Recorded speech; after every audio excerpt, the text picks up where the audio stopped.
Yes. Just to give an indication, the court will rise for 5 minutes at the end of your submission, but purely for comfort, before we hear the respondent. Thank you. I'm grateful, my Lord. If I can just outline where I'm going to go with my submissions so that the court knows what the route map is. I'm going to offer some brief comments on the relevance of section 4233. And then I'm going to concentrate on the two core authorities which in my submission really matter, which is Clocks and Feakins. And that essentially should take me, the way the timings have worked out, probably to the end of my time. Can I just give one authority reference to round off the point I was making before the short adjournment? And then I'll move on to deal with section 4233, which is that insofar as any authority is required to support the well-known proposition that control of a company does not mean that the controller becomes the owner of the company's assets.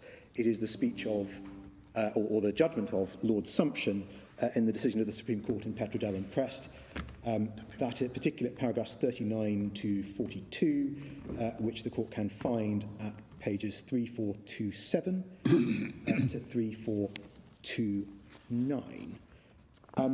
Moving on to section... It's a well-known principle. My Lord, yes. Hence, I didn't feel the need, I think, for present purposes to read it out for the court. But there it is.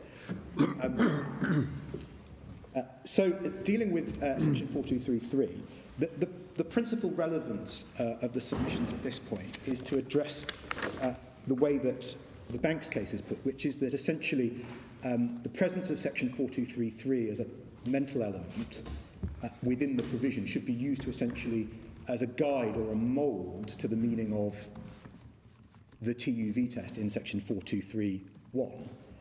And this was principally, I think, one of the reasons why the Court of Appeal at various points in its judgment seemed to suggest that there might be scope for a broader interpretation of the TUV test in section 423 rather than in sections 238 and 339. I want to make 2 points which I hope will demonstrate that the purpose of section 4233 is not in any way to expand the scope of the TUV test.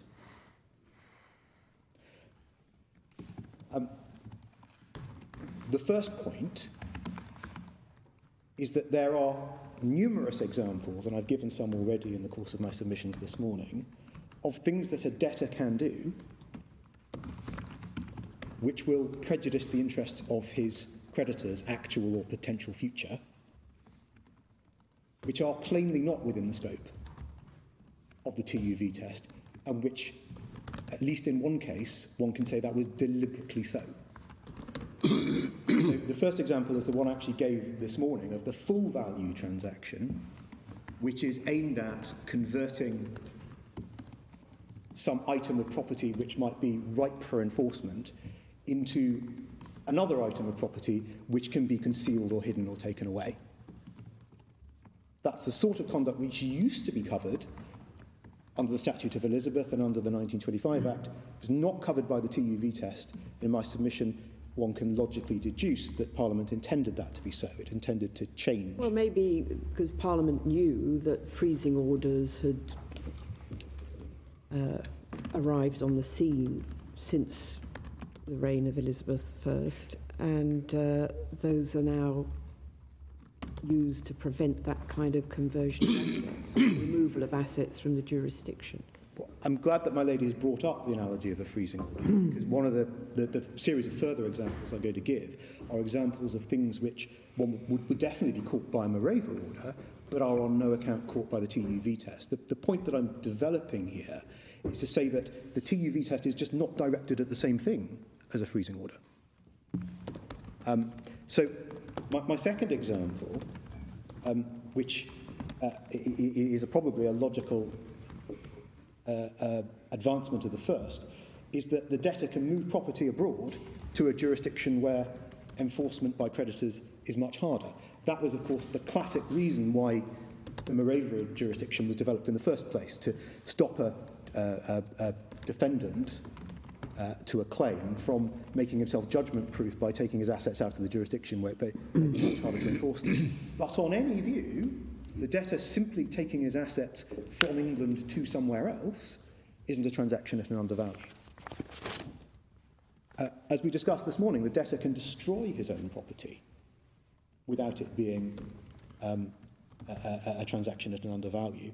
The transaction at an undervalue test clearly does not prohibit that type of conduct, the very least where the debtor acts entirely alone, and I think it's common ground between the appellants and the bank that that is so, even where some other person assists in the destruction of the property. Yet that would clearly be a dealing with an asset that would breach the terms of a freezing injunction. A further example is a debtor can decide to lead a much more lavish lifestyle than he ordinarily would have done, so that he's left penniless at the end of the process, provided he gives full value for whatever it is that he lives high on the hog doing, a sort of Brewster's Millions approach to thwarting creditors' claims. But so long as the debtor pays market value, as I say, for every lavish expense, the TUV test will not be satisfied, whereas a freezing order, for example, would set limits on what ordinary living expenses could be dealt with, could be spent during the duration of the freezing order. And as I said earlier, the debtor can convert his property into a form which is harder or indeed impossible for a creditor to enforce against or realise. I don't think there's time to go to the case, but the example I give is Delaney and Chen. It's a short judgment, pages 1860 to 1864.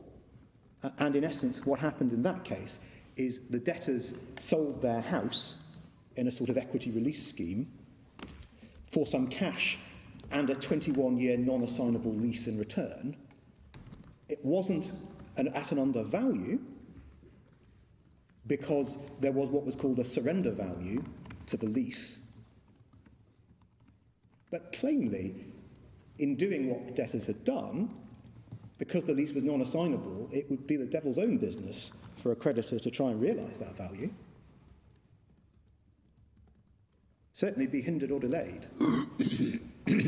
And yet, Court of Appeal Authority, which nobody challenges, says that you can do that, and that does not fall within the scope of the TUV test. Now, as I say, these are all activities which one would expect in the ordinary course would be prohibited by a standard form freezing order. Now, there is a suggestion actually directly at paragraph 30 of the bank's written case on page 161.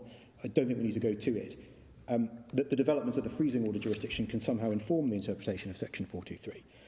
But in my submission, the examples I've just given show that the scope of a freezing order and the scope of the TUV test in section 423 are plainly not in any way coextensive. And so the suggestion that developments in the Morava jurisdiction should inform the scope and operation of section 423 is based, in my submission, on a fundamentally flawed premise. Freezing orders were developed to prevent defendants from making themselves judgment-proof. They work by imposing potential penal sanctions on the defendant as a deterrent. They have no effect on things the defendant did before the freezing order was made. By contrast, section 423 is not concerned with making orders against the debtor at all. Instead, the court's powers exist to enable it to make restitutionary orders against other people. So the rationale underlying freezing orders is totally different from the rationale underlying section 423, and the analogy in my submission that the bank seeks to draw is not an apt one. What do you say is the purpose of section 423? You said what it isn't. What do you say what it is? It is, to paraphrase Lord Justice Hoffman in Clarkson, which we'll look at, to stop debtors giving away their property to other people. And then what's the meaning of the words agreement or other arrangement then, if it's restricted to stopping debtors giving away their property?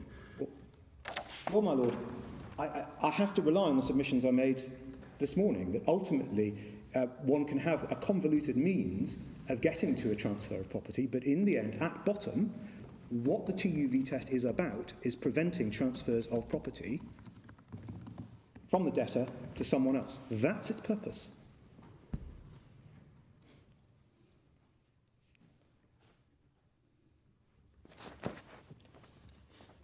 But coming back to my main point, the TUV test simply does not cover many forms of conduct that one might anticipate that a debtor could engage in for the purposes of prejudicing the interest of his creditors. That much is apparent from the list I've just gone through. And so therefore the purpose test in subsection 3 cannot be used to make it do so. If Parliament had intended that the scope of section 423 would be defined by the purpose test in subsection 3, then it need not have included the TUV test at all. But it has enacted the TUV test, and in my submission, the actual words of that provision simply cannot be ignored. The second point, and this, in my submission, explains the coherence of sections 238, 339 and 423, is this. Gifts are not inherently evil or contrary to public policy. On the contrary, Parliament positively encourages gifts in other contexts. We see that from the tax relief that's available for charitable gifts and the fact that the inheritance tax regime creates strong tax incentives for people to make early lifetime gifts to pass on wealth to the next generation. So clearly Parliament does not intend to discourage all gifts or transfers of wealth with a gratuitous element. There is, as with many of these things, a balance to be struck between allowing people to be generous with their wealth, which is usually, all things being equal, a good thing, and fairness to creditors. Therefore, what was needed in each of the provisions where the TUV test applies was some mechanism to restrict its operations. The TUV test, on the face of things, prohibits gifts. It captures conduct which is a gift or transfers of wealth with a gratuitous element. But clearly Parliament didn't intend to deter all gifts or all transfers of wealth with a gratuitous element. In sections 238 and 339, the function of imposing a restriction on that is performed by the relevant time provisions, which restrict the application of the TUV test by reference to the temporal proximity of the relevant transaction to an insolvency process, and also to the question of the solvency or otherwise of the debtor at the time of the transaction. But because the operation of section 423 is not tied to any formal insolvency process, some other form of restriction was required so that making gifts would not be unduly discouraged in everyday life. Hence, as I say, the mental element in section 423.3 is simply there to restrict the scope of the operation of section 423 overall, not, in my submission, to expand it. It is simply the mechanism, equivalent in 238 and 339 to the relevant time provisions, which restricts the prohibition of gifts. Seen in that context, there is no reason at all in my submission why the TUV test should be given a different or broader interpretation in 423 than it is given in 238 and 339. And so in my submission, no assistance is to be found in looking at the purpose element, the mental element in 423.3, when we try to discover the meaning of the TUV test. They're simply not addressing the same thing. So with that, if I may, I'll turn to Clarkson. I obviously place particular reliance on the reasoning of Lord Justice Hoffman in that case, as I did before the Court of Appeal. The report of Lord Justice Hoffman's judgment starts at page 1705. It's one of those reports where the decision of the lower court on a first appeal is also included, but I don't think we need look at that for present purposes. If I may, I'll briefly summarise the facts. Clarkson was a Section 339 case. Mr. Clarkson, Mr. Dorber and Mr. Smith had been in business together, and they each owned a third of the shares in a property development company of which they were each directors. I should say the company element here is a bit of a red herring. It's got the case is not to do with devaluation of shares or anything of that nature. It's simply the background.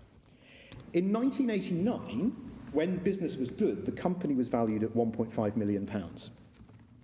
The business partners were apparently concerned about what might happen if one of them died. To that end, each of the business partners took out a life insurance policy on their own life for a value of £500,000 each.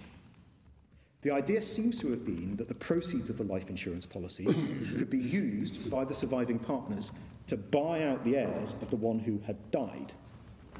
The only policy which is relevant for present purposes is the policy in respect of Mr. Clarkson's life.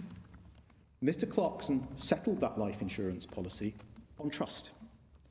The trustees of the trust of that life insurance policy were Mr. Clarkson, Mr. Dorber, and Mr. Smith. And the trustees of that trust had a discretionary power of appointment in respect of the life insurance policy, which could be exercised in favour of a defined class of persons.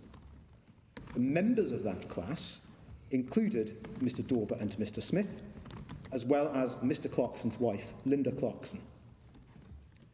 The power of appointment could be exercised at any time up to the second anniversary of Mr. Clarkson's death. However, and this is an important feature of the facts, subject to the power of appointment, the trustees of the trust held the trust fund and any income for Mr. Dorber and Mr. Smith in equal shares. Consequently, from the time that the trust was settled in June 1989, Mr. Dorber and Mr. Smith had vested but defeasible interests in the trust fund and any income generated from that fund. Now, unfortunately, the business subsequently hit serious financial difficulties and failed. Each of Mr. Clarkson, Mr. Dorber and Mr. Smith were liable under personal guarantees, which were called in by the lender in October 1991. But by that time, very sadly, Mr. Clarkson had been diagnosed with terminal cancer. On the 12th of November 1992, Mr. Clarkson, Mr. Dorber and Mr. Smith, as trustees of the life insurance policy, executed the power of appointment in favour of Mrs. Clarkson.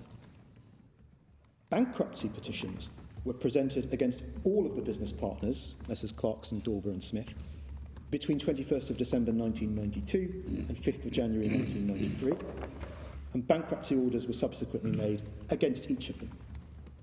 I can largely skip over the procedural history before the matter got to the Court of Appeal.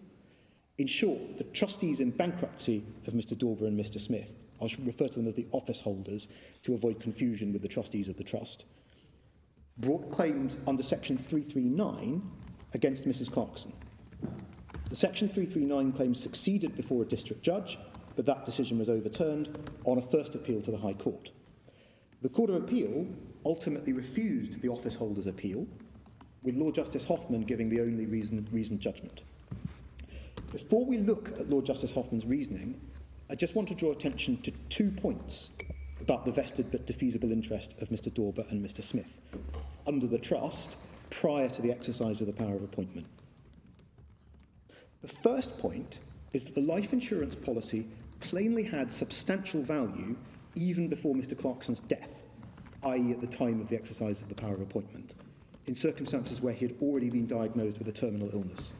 It's specifically recorded in the High Court judgment that Mrs. Clarkson wanted to negotiate early payment of the policy from the insurer.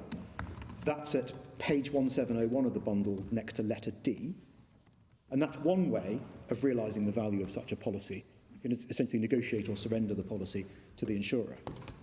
Another way of releasing the value in a life insurance policy is something called a viatical settlement. Essentially, there are businesses that will buy life insurance policies in respect of people who've been diagnosed with a terminal illness. I don't need to go to it, but there is a description of how that system works at paragraph 105 of the decision of the Court of Appeal in Reed and Ramlort, which is on page 3666 of the bundle. That was also a Section 339 case, which involved a life insurance policy. What was the page number of? 3666, my lady.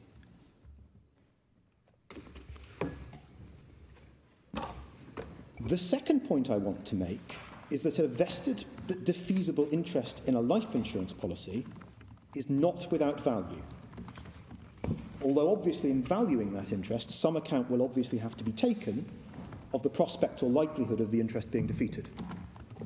Again, I don't propose to go to it, but we've put into the supplementary bundle the decision of the Court of Appeal in Kilpatrick, where that point was made in a tax context, and the relevant passage from Lord Denning's judgment is at page 171 of the supplementary bundle at A to B. That was a case where the defeasibility of the interest in the life insurance policy turned on whether the individual concerned survived her husband for more than 1 month. And the issue which arose was whether there was any change in value at the point where the interest became absolute and indefeasible. And the answer was, at least on the facts of that case, no, it wasn't. But the basic principle is a vested but defeasible interest isn't without value. So to be clear, the vested but defeasible interest in the life insurance policy was clearly property which belonged to Mr. Dorber and Mr. Smith prior to the exercise of the power of appointment, and it is property that had an existing value. It's not some future hope of value, it's an actual piece of property that can be valued today. They did not merely have a chance, as I say, of becoming the owners of that life insurance policy in the future. They were the owners of the life insurance policy, albeit their interests were defeasible and would be defeated if the power of appointment was exercised. Lord Justice Hoffman began his analysis of the claim at page 1706 at letter F, explaining that the trustees in bankruptcy of Mr. Dorber and Mr. Smith had brought a claim against Mrs. Clarkson under section 339, and he set out the relevant parts of the TUV test from section 339(3)A. And of course that wording is materially identical to the wording of section 423(1)A. And Lord Justice Hoffman went on to explain that he considered that properly analysed, what had happened was that Mr. Clarkson had made a gift of the life insurance policy when he settled the life insurance policy on trust in 1989. And he went on to say, at the top of 1707, that applying ordinary trust law principles, the exercise of the power of appointment was treated as being read into the terms of the original instrument creating the power. On that basis, he concluded that the true analysis of what had happened was that Mr. Clarkson was to be regarded as having made a gift of the life insurance policy to Mrs. Clarkson in June 1989, which was more than 2 years before a bankruptcy petition was presented against Mr. Clarkson, and at a time when he was solvent. That analysis led Lord Justice Hoffman to conclude that the gift of the life insurance policy to Mrs. Clarkson could not be challenged under section 339. However, Lord Justice Hoffman then went on to consider and reject an alternative argument by the Office Holders' Council. And it's the analysis and rejection of that alternative argument which is relevant to the present appeal. And the bank says that that analysis of the alternative argument is obiter. Since this court is not bound by Clarkson in any event, it probably doesn't matter whether it's obiter. But in my submission, since Lord Justice Hoffman necessarily had to reject the office holder's alternative argument in order to reject the appeal, it is surely a necessary part of the reasoning which forms part of its ratio. The office holder's alternative argument is summarised at letters C to D on page 1707. The essence of the argument was that even if the appointment was not a gift by Mr. Dorber and Mr. Smith to Mrs. Clarkson, it was, at any rate, a transaction with them on terms that Mrs. Clarkson was to give no consideration. And counsel for the office holder invited the court to give section 339 a purposive construction, which he said was to strike down transactions during the 2-year period before bankruptcy, which diminished what would otherwise have been in the bankrupt estate. And I'll just invite the court to read the last few lines of that paragraph. Beginning at? It's on page 1707. The paragraph that begins, Mr. Rhys-Davies nevertheless strenuously argued. If I could just invite the court to read down to the end of that paragraph next to letter D. C to D, yes.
just want us to read that paragraph. Yes, my Lord, and then I'll make some submissions on the analysis which follows, rejecting the argument.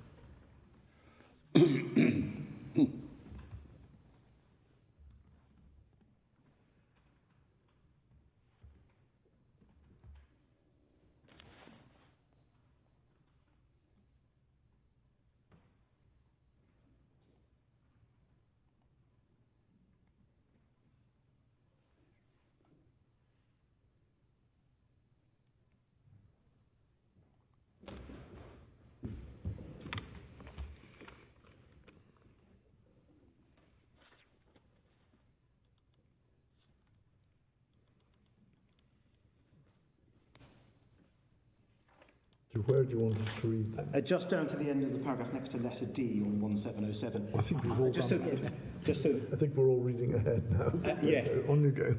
Perhaps then I should make my submission. So your Lordship and my Lady will probably have seen that Lord Justice Hoffman, at the start of his analysis of rejecting the argument, said he was quite willing to give section 339 a purpose of construction.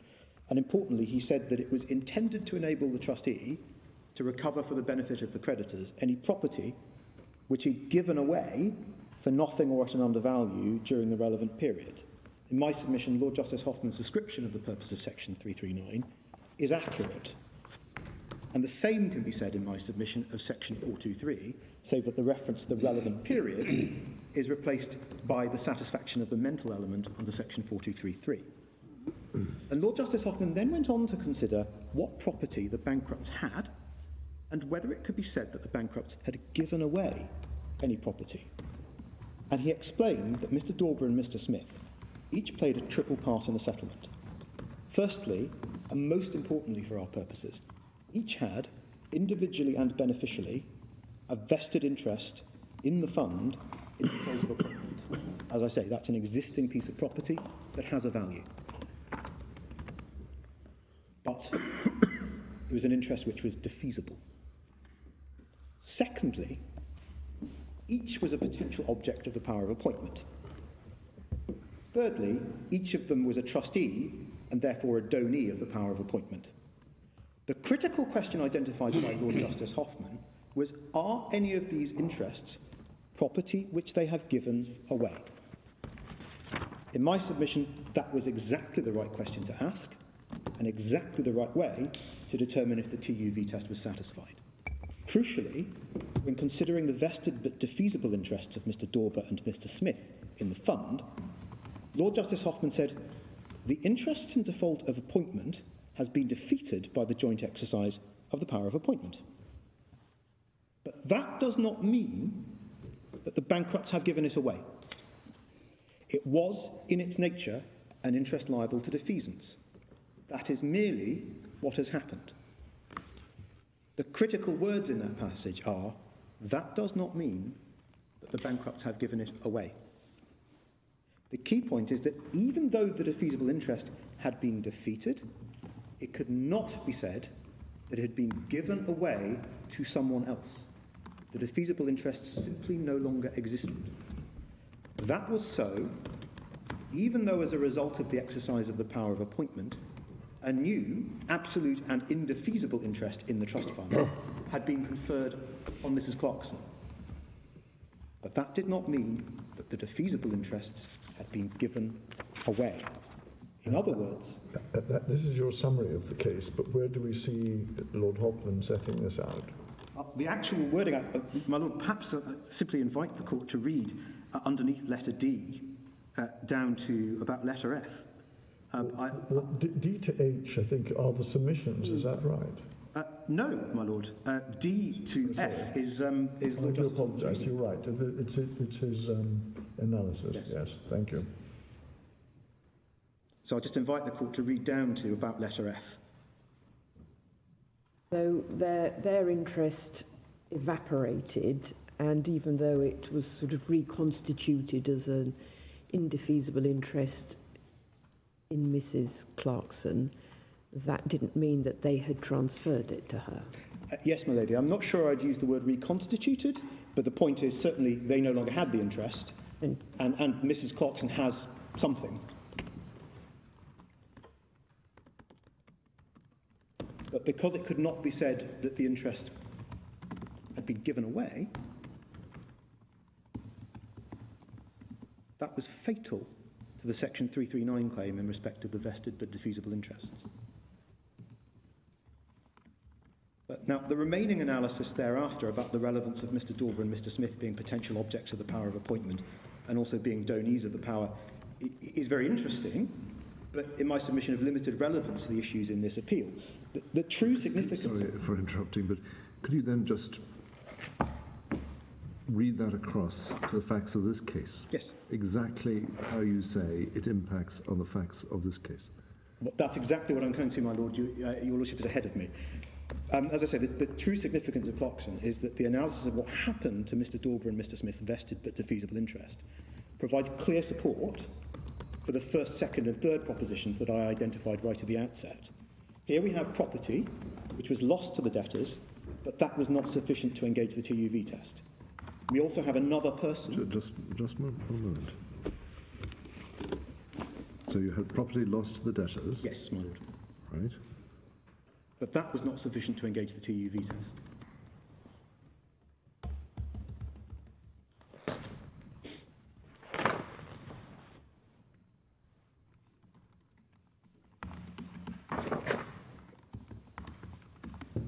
That's point one. Right. We also have another person, in this case Mrs. Clarkson, receiving something valuable as a consequence of the very same action of the debtors.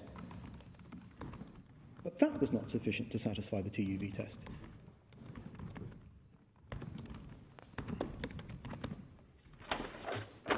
What had to be shown was that Mr. Dauber and Mr. Smith had given away, to use Lord Justice Hoffman's phrase, or transferred something to Mrs. Clarkson. But that is not what happened. Their defeasible interests were defeated. They were not transferred to Mrs. Clarkson. In my submission, the reasoning and analysis in Clarkson are impeccable and accord entirely with the wording and purpose of the TUV test. It surely could not have made any difference if an alternative claim had been brought by the office holder under Section 423.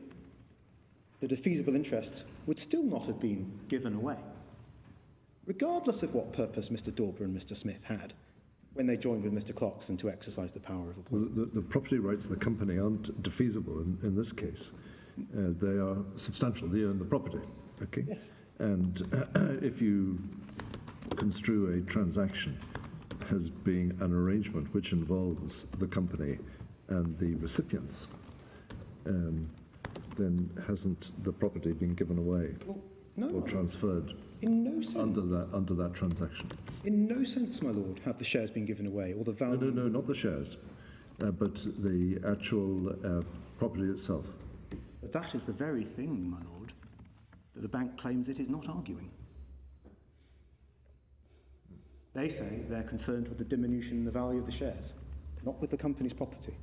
Well, I think that perhaps it's the transaction which involves the debtor, the company, and the recipient.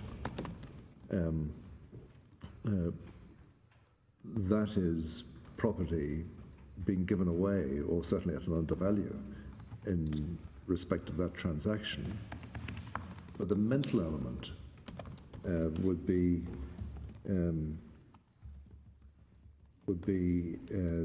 slightly different, because the mental element would be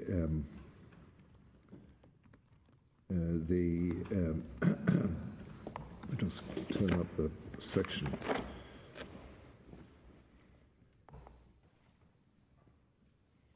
Putting the assets beyond the reach of a person. And the mental element is to be seen at the transactional level, namely the shares in the company are worth nothing. But there's a prior requirement, my lord. There has to be a transaction at an undervalue. The reason why it's important, and I know I've gone through it very slowly and possibly too slowly, Lord Justice Hoffman had to identify what property did these debtors have? Have they given it away? It is clear beyond doubt, beyond argument, that a shareholder, even a sole shareholder, doesn't own the property of the company. So it can't fit into this analysis. This court may decide Lord Justice Hoffman was wrong. In my submission, unless this court finds that Lord Justice Hoffman was wrong, the appeal should succeed. Can I ask you this? What part do you say, if any, in this decision did the fact that the power in question was a fiduciary power held by the debtors as trustees makes? My Lord, you're exactly right to ask the question. The answer is it's a different stage of the analysis, it's a different thing. The reason being, if one looks at what Lord Justice Hoffman goes on to say, the focus about the exercise of the power was whether the power itself was a piece of valuable property. But I mean, if supposing the trustees had not been the debtors, yes, but had been third parties, I mean, there wouldn't have been a case, would there? This, my Lord, was the point that I made. Well, is that right? Well, I say there isn't a case on either version. No, but forgive me. So you accept that if the trustees had not been the debtors in this case, but had been partners in a firm of solicitors or something, there would have been no case for the trustees to bring? Subject to this point, my Lord.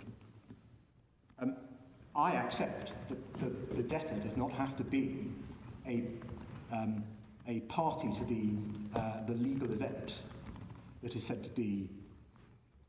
I hesitate to call it an act of transfer. Just explain to me how a case under 338 could have been brought, 339, if the trustees had been third party, let's say professional trustees. The argument would run, and I know I've mentioned Feekins many times, that the trustees in that situation were fundamentally in the same position as the trustee who has, who has the mortgagee who has a power of sale.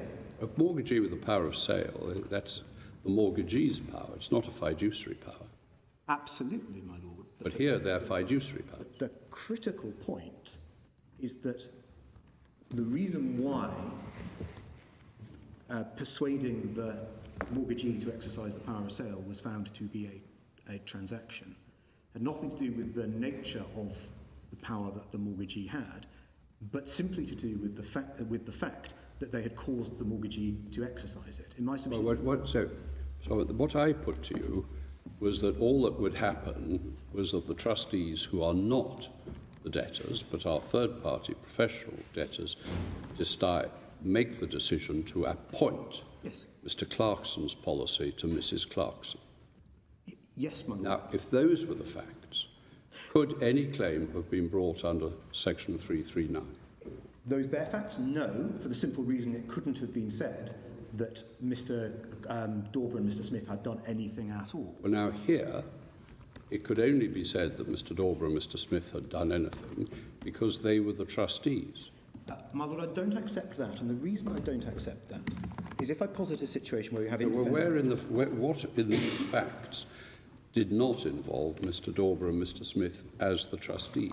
Well, I accept, my Lord, that they are, on the facts here, involved as and what they did as trustees. Yes, my Lord, but exercising a fiduciary power. My Lord, if I might put it this way, let us assume on these facts that Mr. Dauber and Mr. Smith had formed a Section 4233 purpose. That is to say, they had specifically in mind that they wanted to exercise this power because they wanted to make sure that their creditors... In a gross breach of trust on their part, wouldn't it? My Lord, it comes back to a point that I raised this morning. It cannot matter whether the agreement or arrangement is illegal in some other way. Yeah, but I don't really follow this. I mean, on this, I'm just looking at Clarkson now. Yes, my Lord. So I don't understand how the case in Clarkson could have been brought if, and I think you agree with this, if the trustees had not been Mr. Dauber and Mr. Smith. But Mr. Dauber and Mr. Smith were trustees. They were bound by fiduciary duties. And there's no suggestion that they didn't reach their decision in this case in accordance with their fiduciary duties. Indeed, one might say it was a perfectly obvious case for Mr. Clarkson's policy to be appointed to Mrs. Clarkson in the particular unfortunate facts. So in those circumstances, I can't really see how the decision could have been anything other than as the Court of Appeal held. And it is a feature that Lord Justice Hoffman was at pains, I think, to emphasise, as we see at page 1708, from D onwards. These were fiduciary powers that Dauber and Smith held and exercised. I entirely accept that, my lord, but that's a different stage of the analysis. That's when I'm not sure that it is, really. I think it's all part of the ratio for the decision, isn't it? Yes, my lord, but Lord Justice Hoffman was ever so careful to identify... Supposing these had been personal powers that Dauber and Smith held, not fiduciary powers. They were not beholden to anyone for how they exercised the powers. That would have been a different case. It would have been, my lord, but the reason would have been that the power itself would have been property that belonged to the debtors. So I mean, I think I deduce from that you accept that if not the critical fact in Clarkson is that Dauber and Smith were trustees. No, my lord, I don't accept it because I say that, and it's an example I posit at paragraph 200, I think it's subparagraph 2, or might be 3, of our written case. It's exactly this fact pattern scenario where you imagine there's an independent trustee and the debtor says, please will you exercise the power. I say the reason why that would fail... The reason why a claim in that circumstance would fail has nothing to do with whether there would be an agreement or an arrangement, but because, at the end of the day,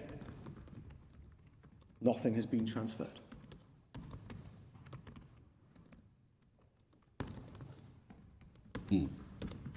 Whether it's an independent trustee or whether it's Mr. Clarkson, whether it's Mr. Dauber and Mr. Smith.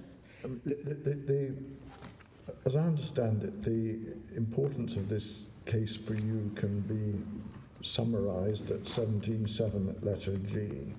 Mr. Rhys Davies said that the test for whether the bankrupts had given away their property was whether it would on their bankruptcy have vested in their trustees. That seems to me a reasonable approach. That's the key point for you, isn't it? Well, not entirely, my lord. Well, what else is it? Well, it's the point around letter F.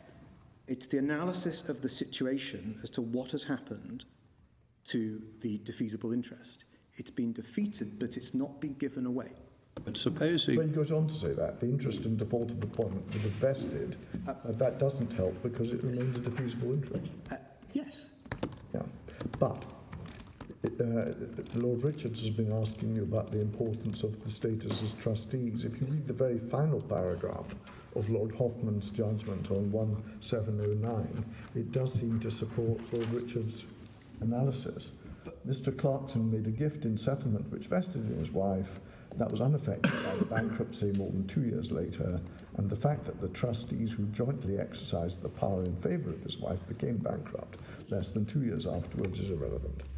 My lord, if it matters whether they're a fiduciary, if we apply it to the company situation, the only person who can deal with the company's assets is the company, normally acting through its directors, and its directors are undoubtedly fiduciaries. Yes, but we all know that if the company is fully solvent and the shareholder tells the directors what to do, the directors have to do it. Indeed, the shareholder can override the powers of the directors and do it directly themselves. But, my lord, there are limits on that. Of course, there are maintenance of capital and so on, and that wouldn't be, I mean, it would still be an illegal transaction if it amounted to a reduction of capital, but I don't think there's any suggestion of that here. But, my lord, the point We're talking about surplus assets, surplus in every sense, surplus both to liabilities and surplus to capital. But my point is this, my lord, it cannot make a difference that the person exercising the power is a fiduciary. Well, that's what I'm puzzled by, because if Dauber and Smith had had a purely personal power to defeat their own interest, as you rightly said, they had a vested but defeasible interest. If they had a power to appoint in favour of Mrs. Clarkson as opposed to retaining the interest themselves, why wouldn't that come within Section 423? My Lord, if it was a purely personal power, it would, but the reason why... It was invested in them, but invested in them as trustees. But the reason why it would, my Lord, is that the personal power is itself property in that circumstance. Yes, so the critical point in Clarkson, therefore, was that Dauber and Smith were trustees. No, my Lord. The critical point is that the defeat of a defeasible interest, even if done by a trustee, could not be treated as the asset being given away, even Well, why? Sorry. I'm sorry to press you on this, but if Dauber and Smith had held the power of defeasance personally, Yes, my Lord. why wouldn't that have come within 423? It would come within 423, but because the power itself was a piece of property. Yes. Well, they had the power, but not personally, but as trustees. And therefore, that fact is the critical fact in Clarkson. Well, no, my Lord, because the position of the vested but defeasible interest is expressly treated separately by Lord Justice Hoffman. If he had meant to say that it all turned purely on the question of the exercise of the power, there'd be no need for the analysis at letter F. His whole premise is, let us look, what is there that could I be think described? what I'm suggesting to you is that F is not the be-all and end-all of Lord Justice Hoffman's judgment. My Lord, it need not be the be-all and end-all, but it is, in my submission, a key plank of it. He has to go on to consider each way in which it could be said that there is property. This is one way in which he identifies a property interest, but he says it hasn't been given away. But I would have thought you would say, even if it was a personal a personal power, so that they had property in the that power was itself property.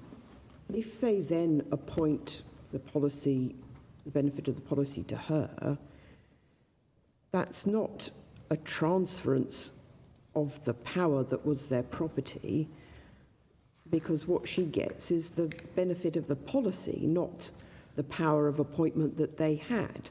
So wouldn't that also, on your analysis, not fall within 423, because what they had is not what they've actually transferred to her? My lady, I say not, and it's essentially a question of, I come back to the tracing point that I made right at the beginning. The piece of property is the power, if it's a personal power. Right.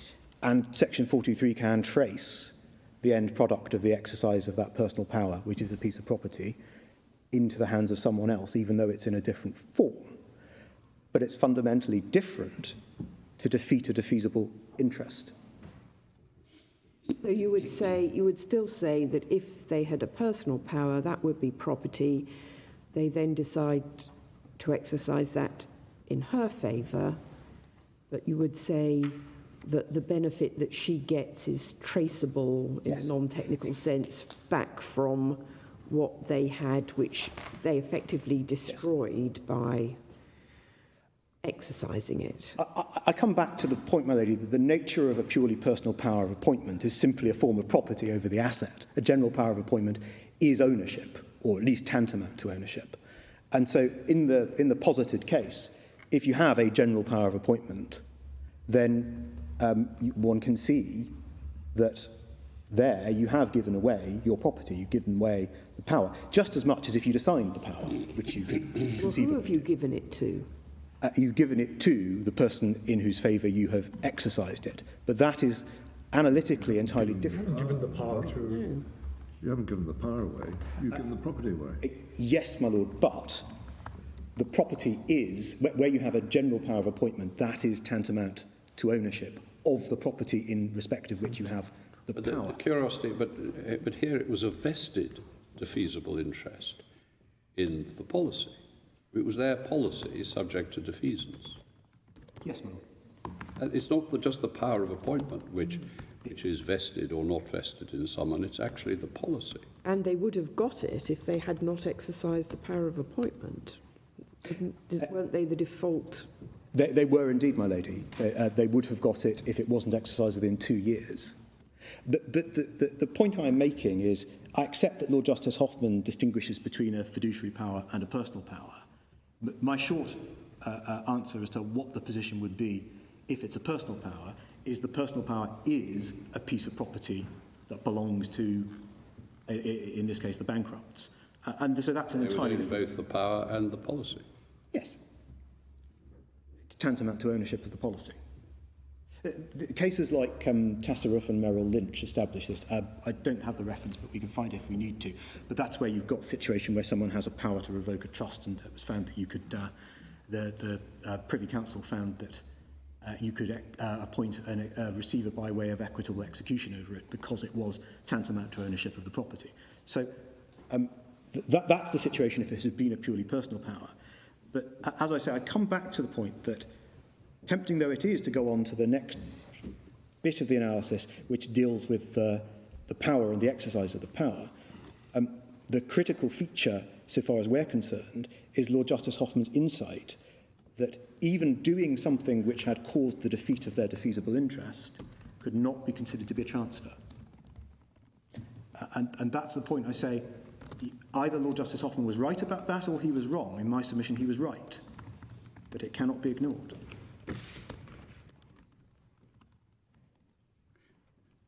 Even doing something to defeat their interest, how did you carry on then? Even doing something which had the practical consequence of defeating their interest could not be treated as a transfer. But not right, thank you. And that's plainly part of the ratio of Clarkson. As I say, this court can do as it wishes in the end.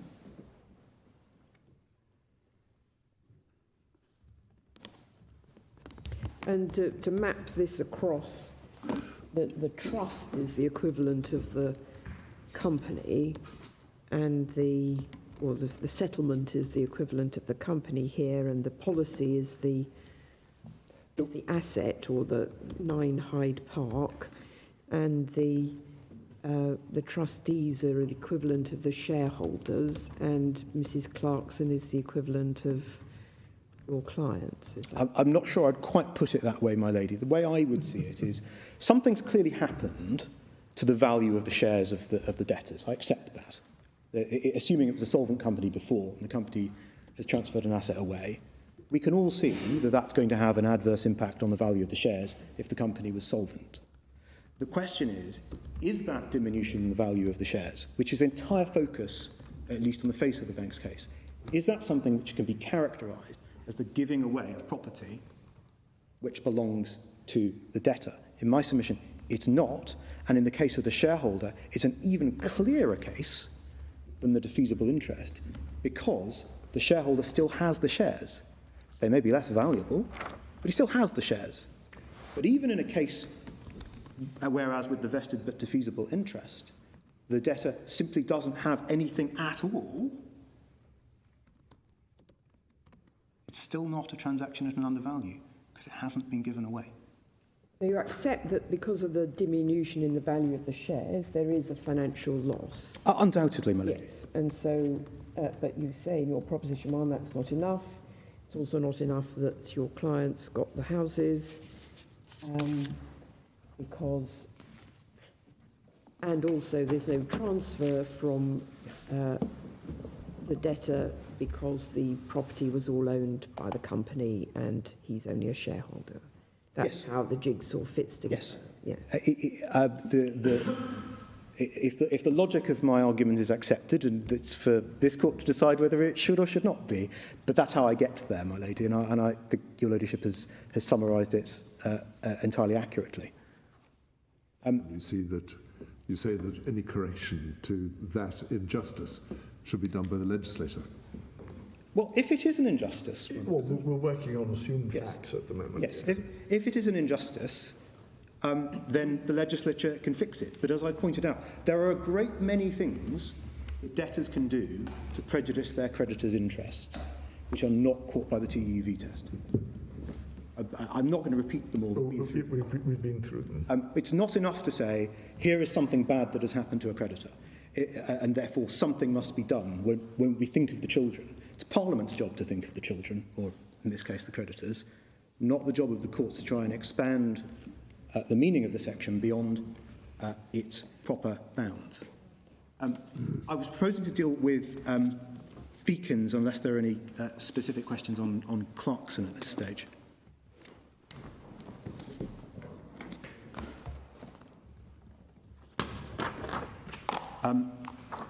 So, before we actually go to the judgment in Feekins, I want to make a few preliminary points about the economic effect of granting a lease, because it's relevant to understanding the valuation exercise that goes on in Feekins.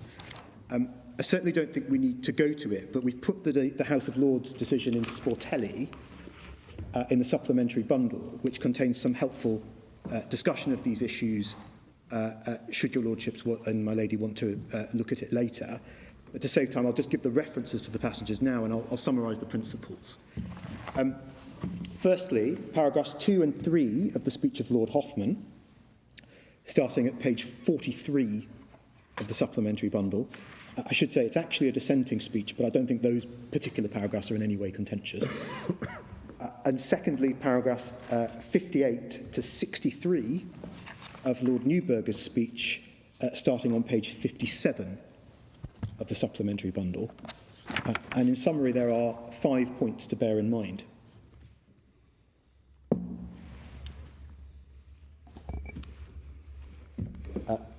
First, somewhat counterintuitively, the value of an unencumbered freehold with vacant possession is almost always greater than the cumulative individual values of a freehold reversion and an associated lease. So that's with vacant possession greater than? Is almost always greater than the cumulative individual values, if you valued them separately, of the freehold reversion and the lease of those and the associated lease of those premises. So, for example, the unencumbered freehold might be worth £1 million, but the combined individual values of the freehold reversion and the associated lease might only be worth £800,000. So there's a missing marriage value. Marriage value. You're not taking into account then. My Lord Richards has exactly the point. The difference between those two values is generally referred to as the marriage value. Second, as a general rule, though ultimately it's always a matter of valuation evidence, the marriage value is allocated equally between the landlord and the tenant.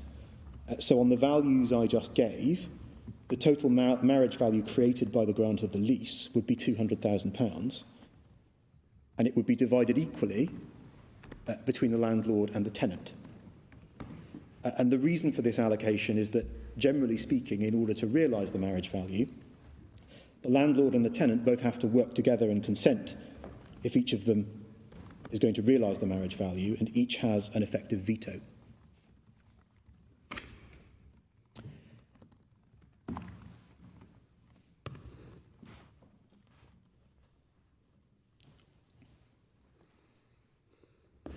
Third, so far as the tenant is concerned, his half of the marriage value is usually called the surrender value or the ransom value. It is essentially the amount of money that the tenant could ask the landlord to pay him if the landlord wanted an early surrender of the lease. So for the tenant, and from the tenant's perspective, his half of the marriage value is essentially an asset above and beyond the inherent value of his lease.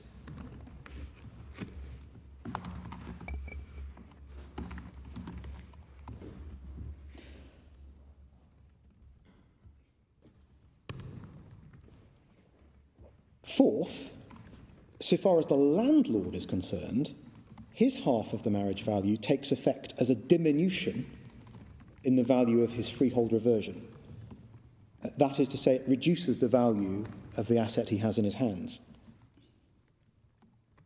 The landlord can only unlock that value if the lease comes to an end or if he sells the freehold reversion to the tenant.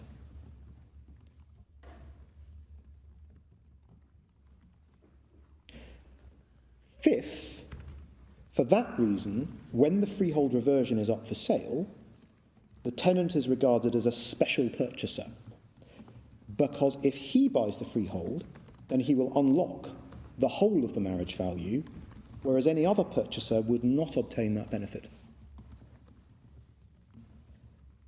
Therefore, the tenant would usually be expected to pay a higher price than any other purchaser. The tenant buys what? Buys the freehold? Buys the freehold, yes, my lady. Because they will then unite the freehold reversion and the lease, and they will merge and provide an unencumbered freehold with vacant possession. So they have the £1 million rather than only £800,000. Is he usually expected to pay £100,000 for that privilege? Exactly, my lord. So the way it works, in leasehold enfranchisement, there are obviously statutory rules about it. But when you have calculations about extensions of leases and so on and so forth, one has to factor in as to what the fair price of the extension of the lease is, that part of the marriage value, and essentially realising part of the marriage value when extending the lease. But outside of that statutory context, yes, if you have a landlord who's selling the a freehold to the tenant, he would expect to be paid more than if someone who was not the tenant was buying it. But there is a knock-on impact, which is this: that if the tenant is considered to be an active participant in the market, then his presence in the market drives up the price generally for everyone, because everyone else will be competing with the tenant. Yeah, the special purchaser is in the hypothetical market. Exactly, my lord. But there is, I think Lord Hoffman calls it a shadow of the special purchaser. There's something called hope value, which is that even if for some reason the tenant isn't in the market, he's not presently interested, or he doesn't presently have the finances, another purchaser will have the hope that one day the tenant might be in the market, and that is part of the calculation of working out what the freehold is worth, albeit it tends to be a lot less than the full value of the marriage value. So a third party buying the lease might pay a bit more because they hope, well, a bit more than what? Well, there is theoretically an investment value of the freehold reversion, which is essentially the capitalised value of the rent over the course of the lease. That would be the starting point of what the value of the freehold reversion is. And if the tenant is not in the market at all, and let us assume for some reason we think that they're never likely to be, that's all that the landlord could realistically expect to be paid. But the degree of influence of the presence of the special purchaser in the market, or the potential presence of the special purchaser in the market, will depend on the precise facts of any given case. But that's essentially the economic circumstance. The critical feature to understand Feekins is that obviously someone who either actually is the tenant or knows that they can functionally become the tenant is a special purchaser and should be expected to pay more.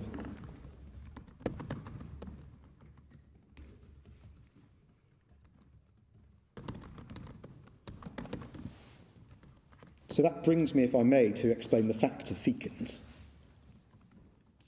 And as I said earlier, I want to make it absolutely clear, I consider that Feekins the outcome is absolutely correct. But in my submission, not all of the reasoning can be supported. The start of the report can be found at page 1953. Feekins was obviously a Section 423 case. Mr. Feekins owned the freehold reversion of a farm. Could I have the page number again? I'm so sorry. Oh, I'm sorry, 1953. 1953. Thank you so much. Mr. Feekins owned the freehold reversion of a farm. The freehold was subject to a mortgage in favour of NatWest Bank for around £400,000. That was the outstanding sum under the mortgage. The freehold was also subject to an agricultural tenancy in favour of a company called KA and SBM Feekins Limited. I'll come back to the ownership of that company in a moment because it raises very important issues in terms of the understanding of the facts. That company had initially been set up by Mr. Feekins with his then wife as a trading entity to operate the farm. And I don't think there was any suggestion that there was anything nefarious in them doing that. It's a perfectly standard way of running a farming business. But Mr. Feakins had since got divorced, and at the time of the relevant events, the freehold, subject to the tenancy, was apparently independently valued as being worth about £450,000. Who were the shareholders in the farming company at the relevant time? They were the two daughters of Mr. Feakins, but, my lord, I will come to it because there's a specific passage I'm going to show you. Okay. It is going to feature. Thank you. So essentially there was enough to pay off the mortgage to NatWest if it was sold at that level, but not much more. I'll come on to explain that in my submission on the factors found in Feakins, clearly the £450,000 valuation was a gross undervalue on any view, but I'll come back to that in a moment. The value of the unencumbered freehold with vacant possession was apparently a little over £1 million. So that's the scenario if the marriage value had been realised, and the freehold and the lease. Sorry, the unencumbered value of the freehold with vacant with vacant possession. Just give me that figure again, please. It was worth just over £1 million. Okay, thanks. Mr. Feakins had got involved in litigation with a government department concerning agricultural subsidy payments in which he was unsuccessful. And as a consequence, DEFRA had obtained a judgment debt against him, which was secured by a charge against the freehold of the farm. If that was not enough misfortune, the farm was also affected by foot and mouth disease. And as a result of all of this, Mr. Feakins was under considerable financial strain. It was clear that Mr. Feakins needed to sell the farm because of this financial difficulty. What happened then is that Mr. Feakins developed a romantic relationship with a lady named Miss Hawkins, and they eventually got engaged and I think did get married. In an attempt to extricate himself from his financial difficulty, Mr. Feakins concocted a scheme with Miss Hawkins to try and persuade NatWest to exercise its power of sale as mortgagee to sell the freehold of the farm to Miss Hawkins. The ultimate goal was to get NatWest to sell the freehold reversion to Miss Hawkins at a price of £450,000. That is to say, the valuation which assumed that the freehold was subject to the agricultural tenancy. Once that sale was achieved, DEFRA's charge in the ordinary way would be overreached. This was to be achieved by presenting Miss Hawkins to the bank, NatWest, as an arm's-length purchaser who was interested in buying the freehold reversion as is and concealing the true nature of the relationship between Mr. Feakins and Miss Hawkins. The other part of the scheme was that once Miss Hawkins had acquired the freehold, the agricultural tenancy would be surrendered by the company for a nominal sum so that she would then own the unencumbered freehold, with the consequence that she would then have an asset worth a little over £1 million, free of the DEFRA's charge. Mr. Feakins also had a third-party purchaser called Mr. Nechvatal lined up, and the idea was Miss Hawkins would then sell the unencumbered freehold to Mr. Nechvatal and his wife for a little over £1 million, and then Mr. Feakins and Miss Hawkins would get married and live happily ever after. The essential chronology is recited at paragraph 10 of the first instance judgment, which Lord Justice Jonathan Parker quotes in full on page 1957 at letter B, where it says, by the end of July 2001, a plan was in place for the realisation of Hill Farm. NatWest was to sell as mortgagee to Miss Hawkins, subject to the tenancy, for a price of £450,000. That sale would overreach IBAP's charge. IBAP is just the other name for DEFRA for these purposes, and NatWest would swallow the proceeds under its charge. The company would then surrender the tenancy, leaving Miss Hawkins free to sell with vacant possession to the Neanderthals for 1.03 million. This plan was then implemented. On 2nd of October 2001, NatWest exchanged contracts to sell the property, subject to the tenancy to Miss Hawkins for £450,000.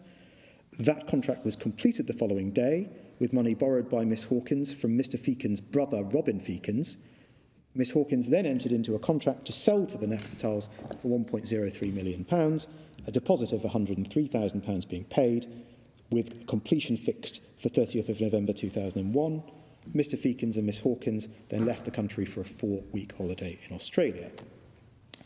Then a bit lower down the page at around letter F, Lord Justice Jonathan Parker quotes a passage from paragraph 28 of the first instance judgment, which comments on the position of the agricultural tenancy. And it says, the financial state of the company, that's the one that owned the agricultural tenancy, meant that it was in no position to insist that it be kept alive, the tenancy, for any appreciable period, should the freeholder, for the time being, desire its termination.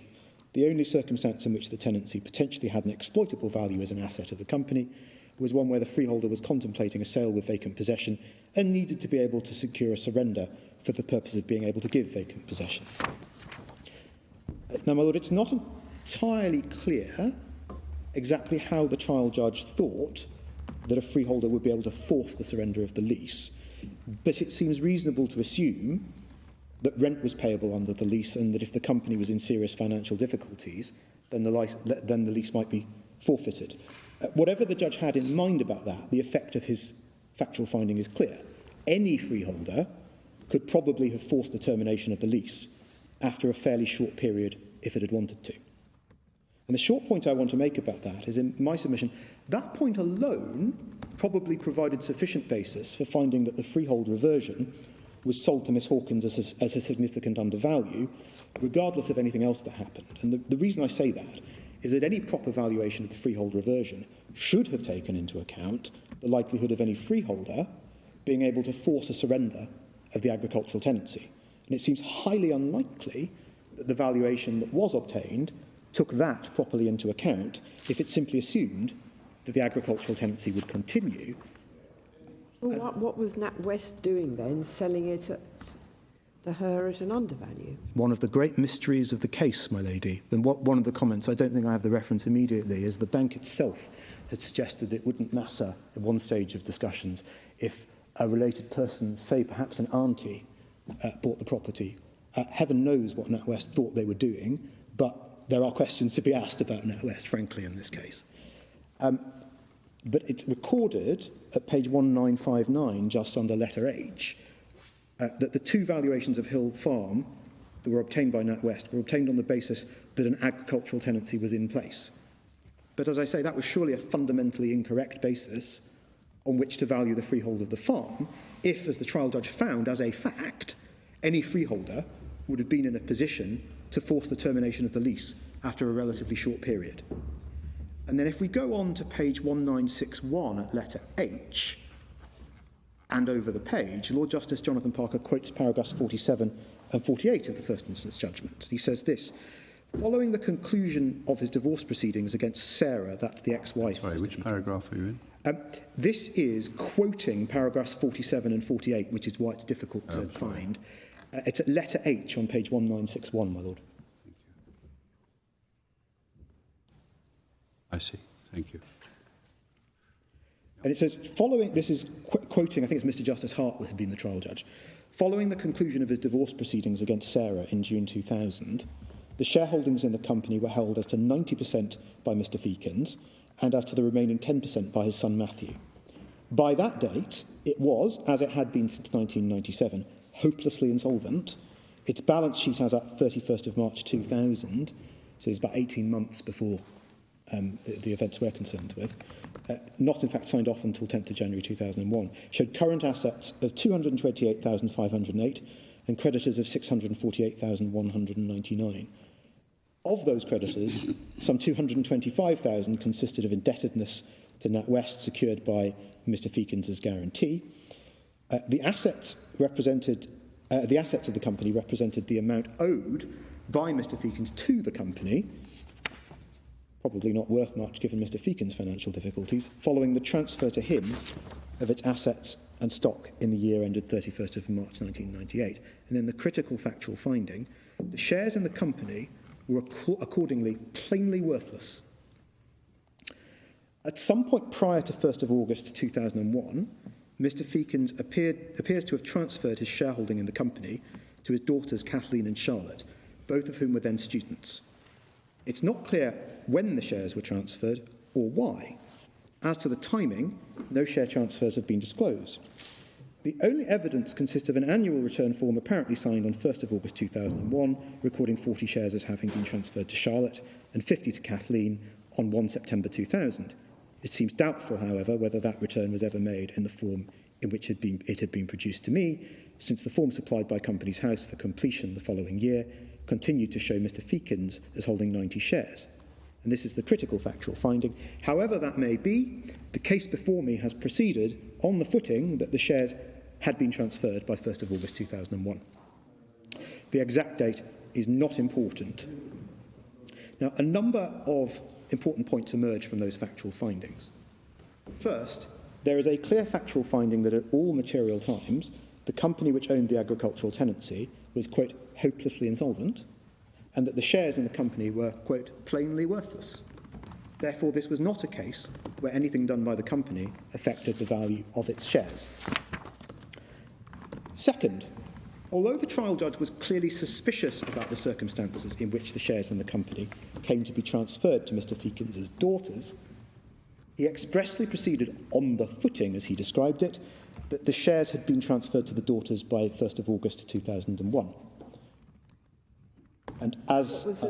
remind me, what was the significance of that date? I'm just coming to that, my lady. When I showed the court earlier the summary of the facts, there was a finding that there was a plan in place to do what ultimately happened by the end of July 2001.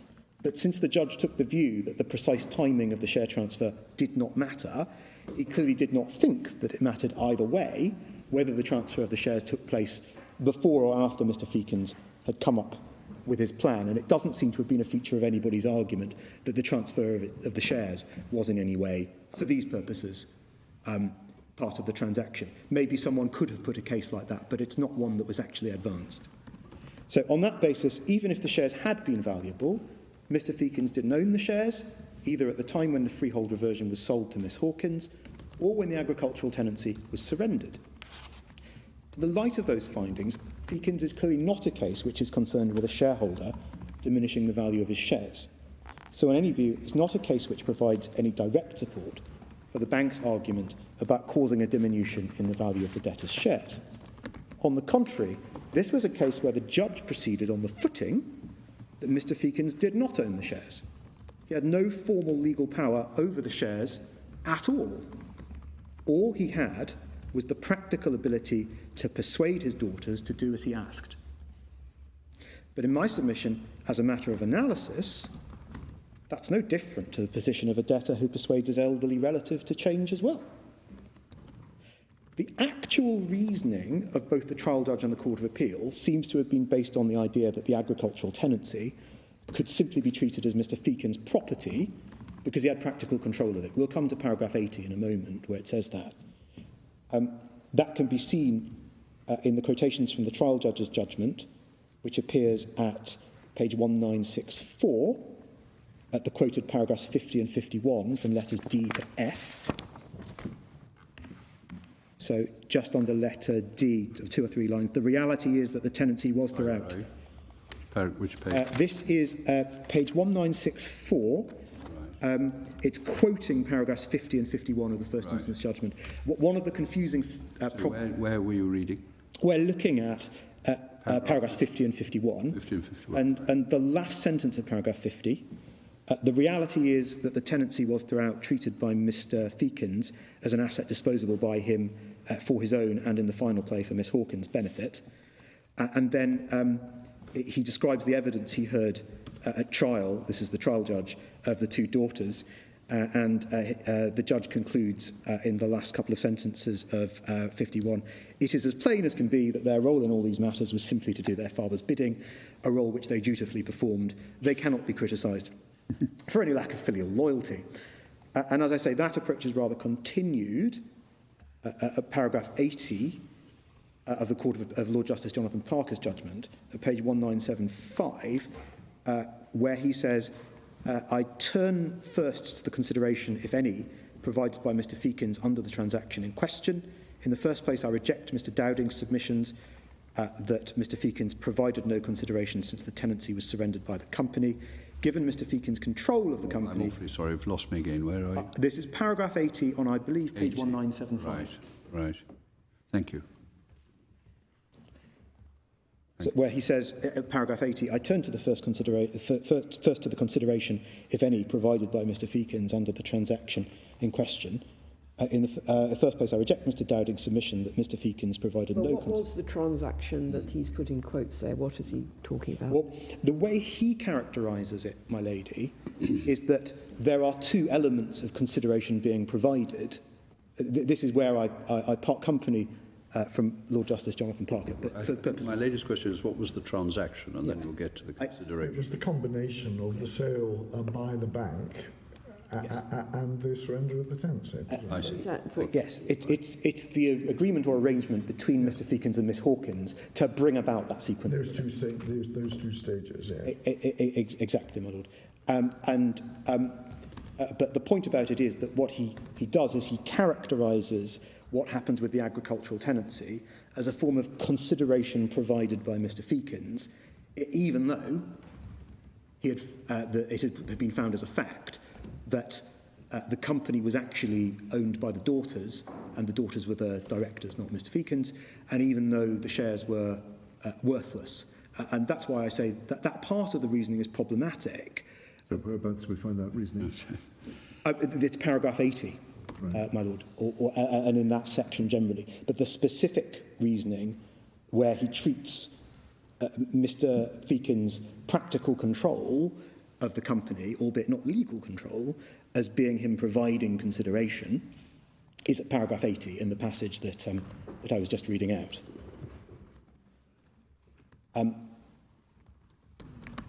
So Mr. Dowding was putting forward an argument like you're putting forward, that Mr. Feakins had not provided any consideration. Mr. Dowding was making a slightly different argument, which I don't make. He was focusing on the requirement that the debtor enters into a transaction.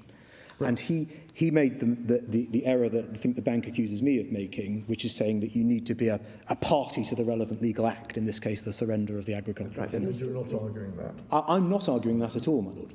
But Mr. Dowding was, he was arguing that Section 423 did not apply. Indeed, my lady. But the point I want to make about this element of the reasoning at paragraph 80 of treating his practical control of the company, even though as a fact he was found not to own it, as the provision of consideration for 423(1)(c) purposes, cannot stand with the principles, for example, explained by Lord Sumption in Prest, at least in the absence of a finding that Mr. Feakins was in fact the true beneficial owner of the agricultural tenancy. But there is nowhere in this judgment any finding that the company was just a nominee. But he was the owner of the freehold. He was the owner of the freehold, and I'll come back to that, my lord. If that kind of reasoning was right, then it would not be necessary, to show that any loss to the debtor at all was suffered in order to satisfy the TUV test. Taken in isolation, if one looks at what is said about the provision of consideration at paragraph 80, let us imagine, for the sake of argument, that the agricultural tenancy did have some inherent value, whether surrender value or otherwise. Lord Justice Jonathan Parker seems to contemplate that if all Mr. Feakins had done is use his practical but not legal control of the company to cause it to be, say, assigned to Miss Hawkins, then that equally would have been the provision of consideration in a transaction at an undervalue. But was it, just to be clear about this, I mean, you drew attention earlier to the finding that the tenancy, the agricultural tenancy, could in fact be brought to an end at any time because the company didn't have the funds to continue trading. And who, if anyone, would have provided those funds? To the company to continue trading. My lord, I'm afraid I don't know. I think the point that the judge was making, or the first instance judge, Mr. Justice Hart, was that the company was in such financial peril and it wasn't clear how that could be solved. Yeah. That's why. So Mr. Feakins owned a freehold, which at any time could become much more valuable because the agricultural tenancy would be terminated. And that's why I say it seems fundamentally flawed to have valued it as apparently NatWest did. I follow. Exactly, my lord. So it just seems to have been based on fundamentally flawed valuations. And for whatever reason, this point doesn't seem to have been taken at trial or on appeal. But it seems blindingly obvious to me, at least, that there was clearly an undervalued transaction in terms of the sale of the freehold, come what may. The consideration he provided was that he didn't object to the sale of the freehold at an undervalue. Well, what the consideration he provided in my submission, my lord, was procuring that the bank would exercise its power of sale over his own property, which was the freehold. And the question is whether that was sold for an undervalue or not. And the purchase price was £450,000. It seems to me, at least looking at the factual findings that have been made, that there's a pretty obvious basis for just saying whatever else was going on with the agricultural tenancy, 450,000 was just too low a valuation. Well, I think that's what is said in paragraph 80, isn't it? Well, not... Because, I mean, in the sentence beginning, but the substantive point to my mind, down to the end of that paragraph.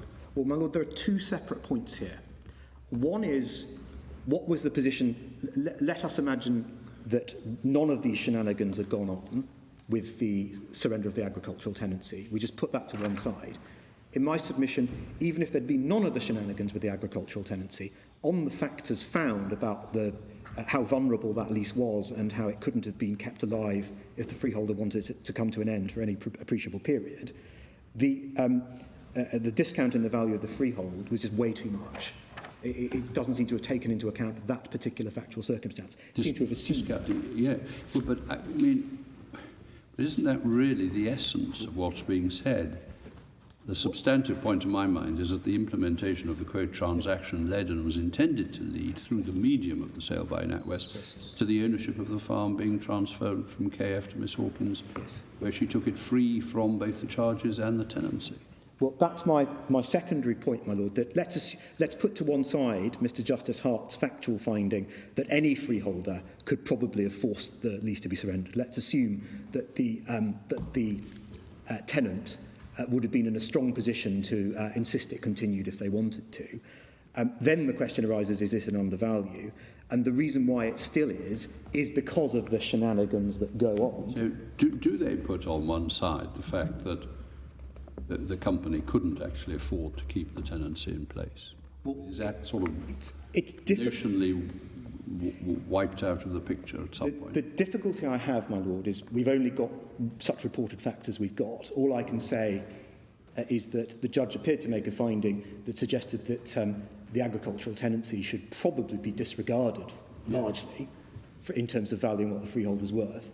But it doesn't seem to have been disregarded because how on earth do you get to a level where the freehold is only valued at 450,000? Oh, well, because they pulled the wool over the bank's eyes. Well, but my lord, that's a slightly different question because the bank knew, because I think it was a creditor of the company that was recorded in the passages earlier. It knew this company was in an awful financial state. So the bank had that knowledge. It wasn't being misled in that regard. It certainly was misled. So although she was a special purchaser, she wasn't that special because any purchaser, if they'd done a bit of due diligence, would have realised that this was shortly going to become an unencumbered freehold. Precisely so, my lady. So I say you don't need the jiggery-pokery with the underhand shenanigans with what's going to happen with the surrender of the lease in order to justify the outcome. I'm sorry, my lady. It didn't help, the shenanigans, I don't think. It didn't help, but it would have been at an undervalue, come what may, and one can justify the outcome on the basis of the judge's factual findings. But the consideration that he provided was that he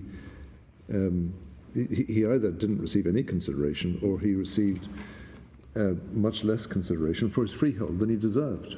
That's exactly right, my lord. But the critical feature is the consideration he provided was the freehold. The issue was that the freehold was undervalued.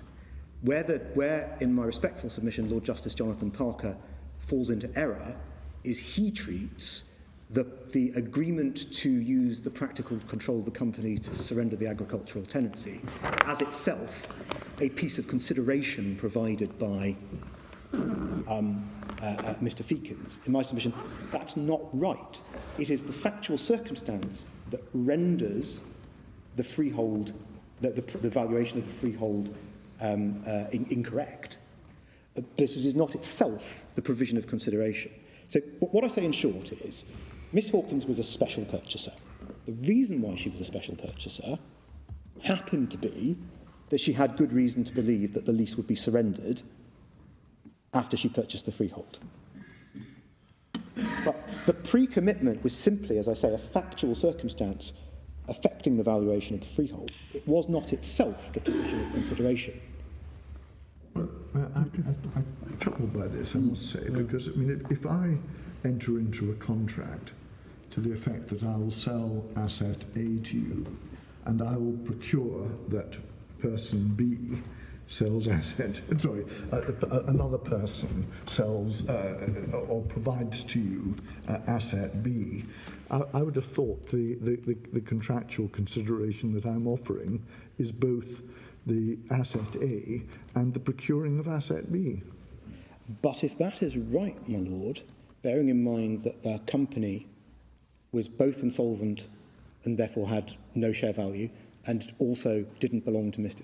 Feakins, then the transaction as an undervalue test on that hypothesis can apply if there's no diminution in the value of the debtor's assets at all. But I mean, all that's being said at the start of paragraph 80 is what was the consideration provided by KF, and they're saying there were two elements. There was the one element, the element what KF was providing was the procuring of the asset B, which I've described. Why could that not be a consideration? Never mind whether there's an undervalue at this stage. My lord, the point can be tested in this way. If one takes what Lord Justice Jonathan Parker says at paragraph 80 entirely literally about all having practical control for all practical purposes, I think the phrase, something to that effect, then it would follow that if, and I gave this example a moment ago and I apologise for repeating myself, but I think it's important to get this right. Let us suppose that nothing had happened with the freehold at all.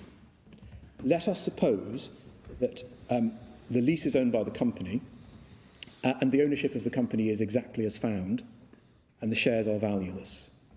What Lord Justice Jonathan Parker seems to contemplate is that if Mr. Feakins had simply said to Miss Hawkins, do you know what, I've got practical control of the company that has this agricultural tenancy. It has probably got some surrender value to it. I can ask my daughters who have formal legal control of the company to transfer that agricultural tenancy to you, to assign it to you. On the face of what Lord Justice Jonathan Parker is saying, that would be a transaction at an undervalue. Right, I think so. I don't know quite where you get that from. Yeah. Well, my lord, if you have to read 80 as a whole. Yes. Point one. Point two, the first half, he's dealing with a rather sort of literal, technical point, and that's why he goes on to say, but the substantive point, to my mind, and then there is what follows. Yes. And that's what the case is really about. Yes. Well, that's to say, he is selling his freehold for a great deal less than it's worth, or causing it to be sold for a great deal less than it's worth. And my lord, I agree with that analysis, if that's all that's being said. Well, I think that is what he said. Yes. But it also can fall into 423(1)(a), and that is he's procuring the release of the agricultural tenancy and receives no consideration for doing so. The critical point... There's the transaction. He enters into an arrangement with Ms. whatever her name is, Hawkins, and he doesn't receive any consideration for it. Yes, my lord. I certainly agree that that is the correct characterisation of Well, events. it can be both, can't it? It can be that he sold his freehold at an undervalue, and secondly, that he entered into, procured the release of the agricultural tenancy and received no consideration. Well, my lord, I don't accept the latter of the propositions. In my submission, the correct way to understand the transaction is that Miss Hawkins and Mr. Feakins entered into an arrangement by which the sale of the freehold to her for £450,000 was procured. And the question is, was 450,000 an undervalue? In my submission, it was, not because causing the surrender of the agricultural tenancy was itself the provision of consideration, but because the existence of that knowledge meant that the freehold was being valued on an incorrect basis.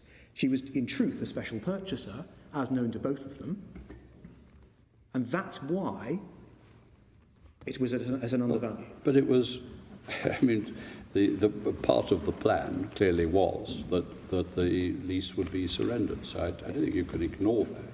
But it probably was, I mean, normally this would be a fraud on the company and on its shareholders, but it's not, because the company was insolvent, couldn't afford to pay the rent. So the company can't sue for any loss because it hasn't lost anything, because it couldn't maintain the tenancy.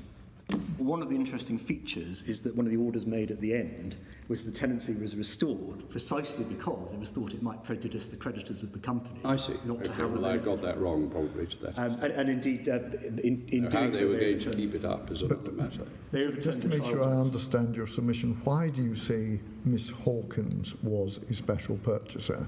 I can see that the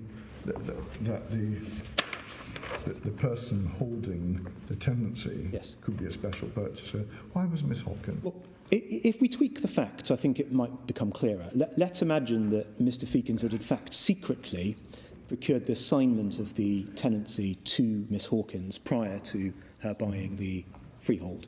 Then it becomes obvious she's a special purchaser. She is in fact the tenant, and a sale to the tenant makes her a special purchaser. In my submission, if you had an independent valuer asked to value this freehold reversion, if they are told that this potential purchaser has what I might lightly describe as an option to have the lease surrendered, then obviously you would expect that to be factored into the valuation. You don't literally, in my submission, have to be the tenant to be the special purchaser. So just to go back to my Lord's question, which was, why do you say Miss Hawkins was a special purchaser? What's your answer to that question, without rewriting the facts or going into hypotheticals, just on the facts as found in this case, why was she a special purchaser? It's as simple as this. Both she and Mr. Feakins knew that once she became the freeholder, the agricultural tenancy would be surrendered. And if a valuer had known that circumstance, he would have valued it at a lot more than 450,000. At paragraph 80, Lord Justice Parker, I think, is saying that the essence of the deal was that Mr. Feakins committed to procure the company to surrender the tenancy. Yes. Thereby making, no doubt, thereby making her a special purchaser. But what do you say is the error, the precise error in paragraph 80? In my submission, it's describing what happens with the agricultural tenancy as itself the provision of consideration. In my submission, it's not. Well, it's describing his commitment to her Yes. to procure that the tenancy would be surrendered as consideration moving from Mr. Feakins to Miss Hawkins, for which he got no consideration. Exactly so, my lady. That, I say, is an error. It's relevant, but it's relevant as a circumstance to valuing the freehold. It's not relevant as a piece of consideration. Because if it was a piece of if it was to be treated as an item of consideration provided by Mr. Feakins, then you have an insolvent company that Mr. Feakins doesn't even own, Yes, but he's a shadow director of it, so he can procure the result. Yeah, but my lord, the bank's whole case, as they say repeatedly, it's about the diminution in the value of the shares. Yeah. Here, these shares are worthless before and after. So it's not, that analysis can't fit with the bank's case. Certainly can't fit. Whether or not it can fit with the bank's case, I'm still struggling to see why. As I said earlier, if I agree to sell asset A to you, and I agree, because of my control of the company, to procure that the company will give asset B to you, then the consideration passing from me is both elements of that transaction, the asset and the procuring that someone else gives the other asset. The difficulty about it, my lord, is that as I develop with my building blocks, it's not something that's been given away by the debtor. Didn't belong to him. Yes, if it's right, if what my Lord Hodge says is right, then it rather blows a hole in your proposition 1 and proposition 2. It would, my lady, but naturally I... You say it is right, but for a different reason which doesn't conflict with those. Exactly, my lady. It's essentially this, that I can't... Sorry, I do apologise. Please answer the question first. I absolutely have to deal with the challenge of the fact that some of the way that Lord Justice Jonathan Parker expresses himself appears to cut across my case.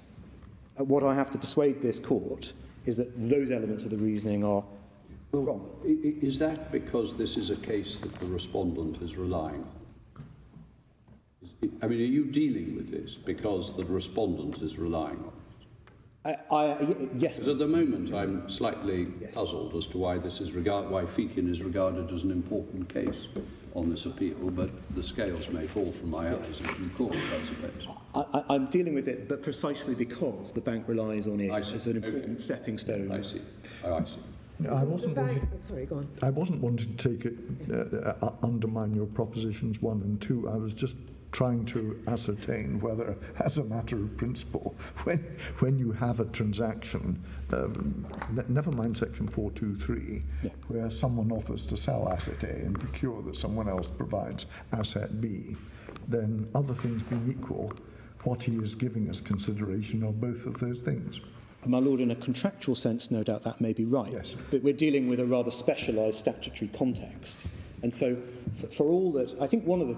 But the first part of 80 is, as far as it goes, maybe quite right, namely that in a contractual sense, KF would have provided consideration to Miss Hawkins if the contractual provision was, I will get the company to renounce the tenancy. I certainly accept that, my lord, in a purely contractual setting. My argument is and must be... It's a daily occurrence, for instance, in getting footballers or people to play for a particular team. You go to an agent, the agent procures for you.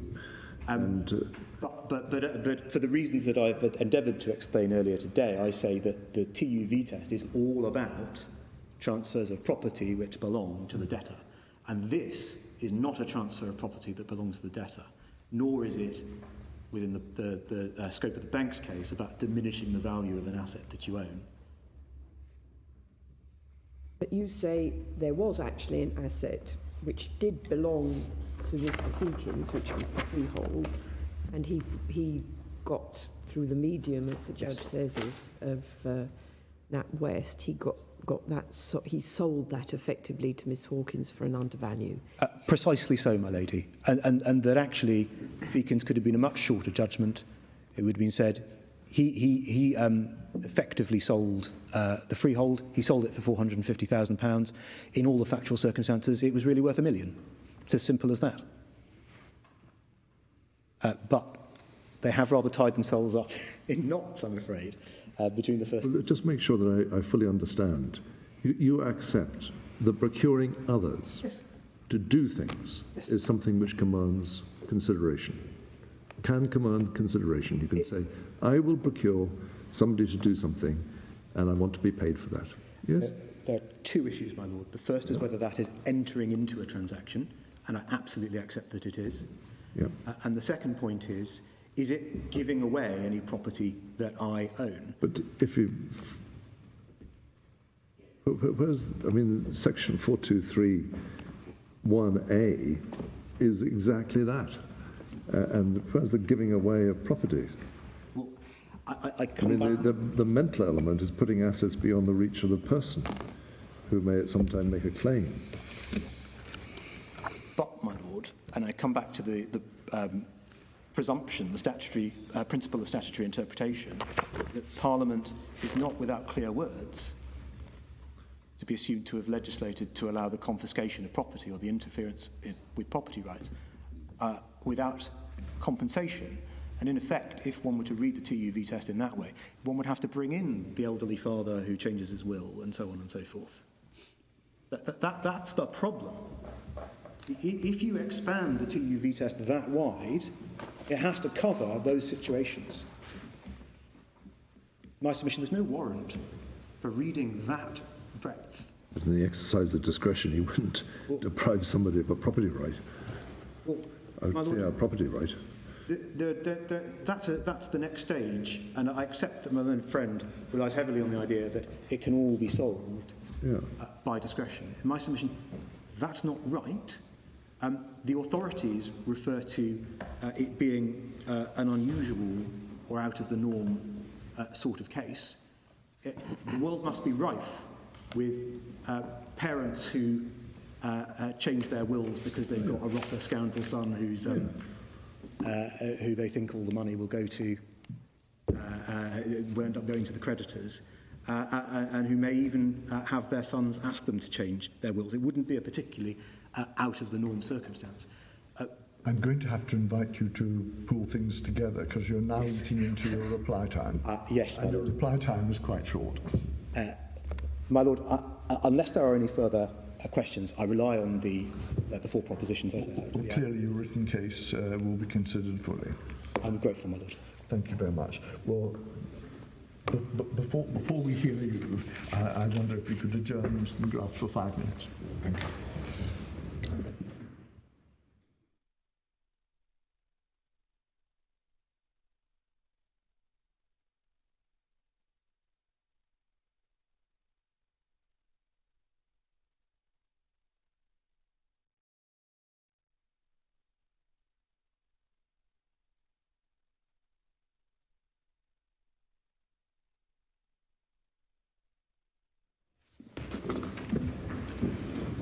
Mr. Warrants. Mr. McGrath.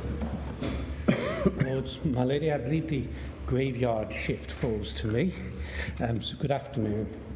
I'll be addressing the principal case for the Respondent Bank up to about 2:15 tomorrow. And then Mr. Delahanty will address the court on some of the leading principal authorities, Feakins, Ray Brookman, Lemus and Lemus, etc.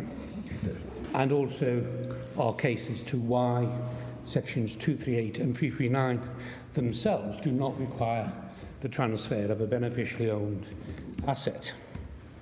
Mr. Delahanty is also available insofar as any of your lordships and ladyship might have any questions relating to how the issues in the appeal relate to the trial which is about to happen in the pleaded case, insofar as there are any issues that arise from that.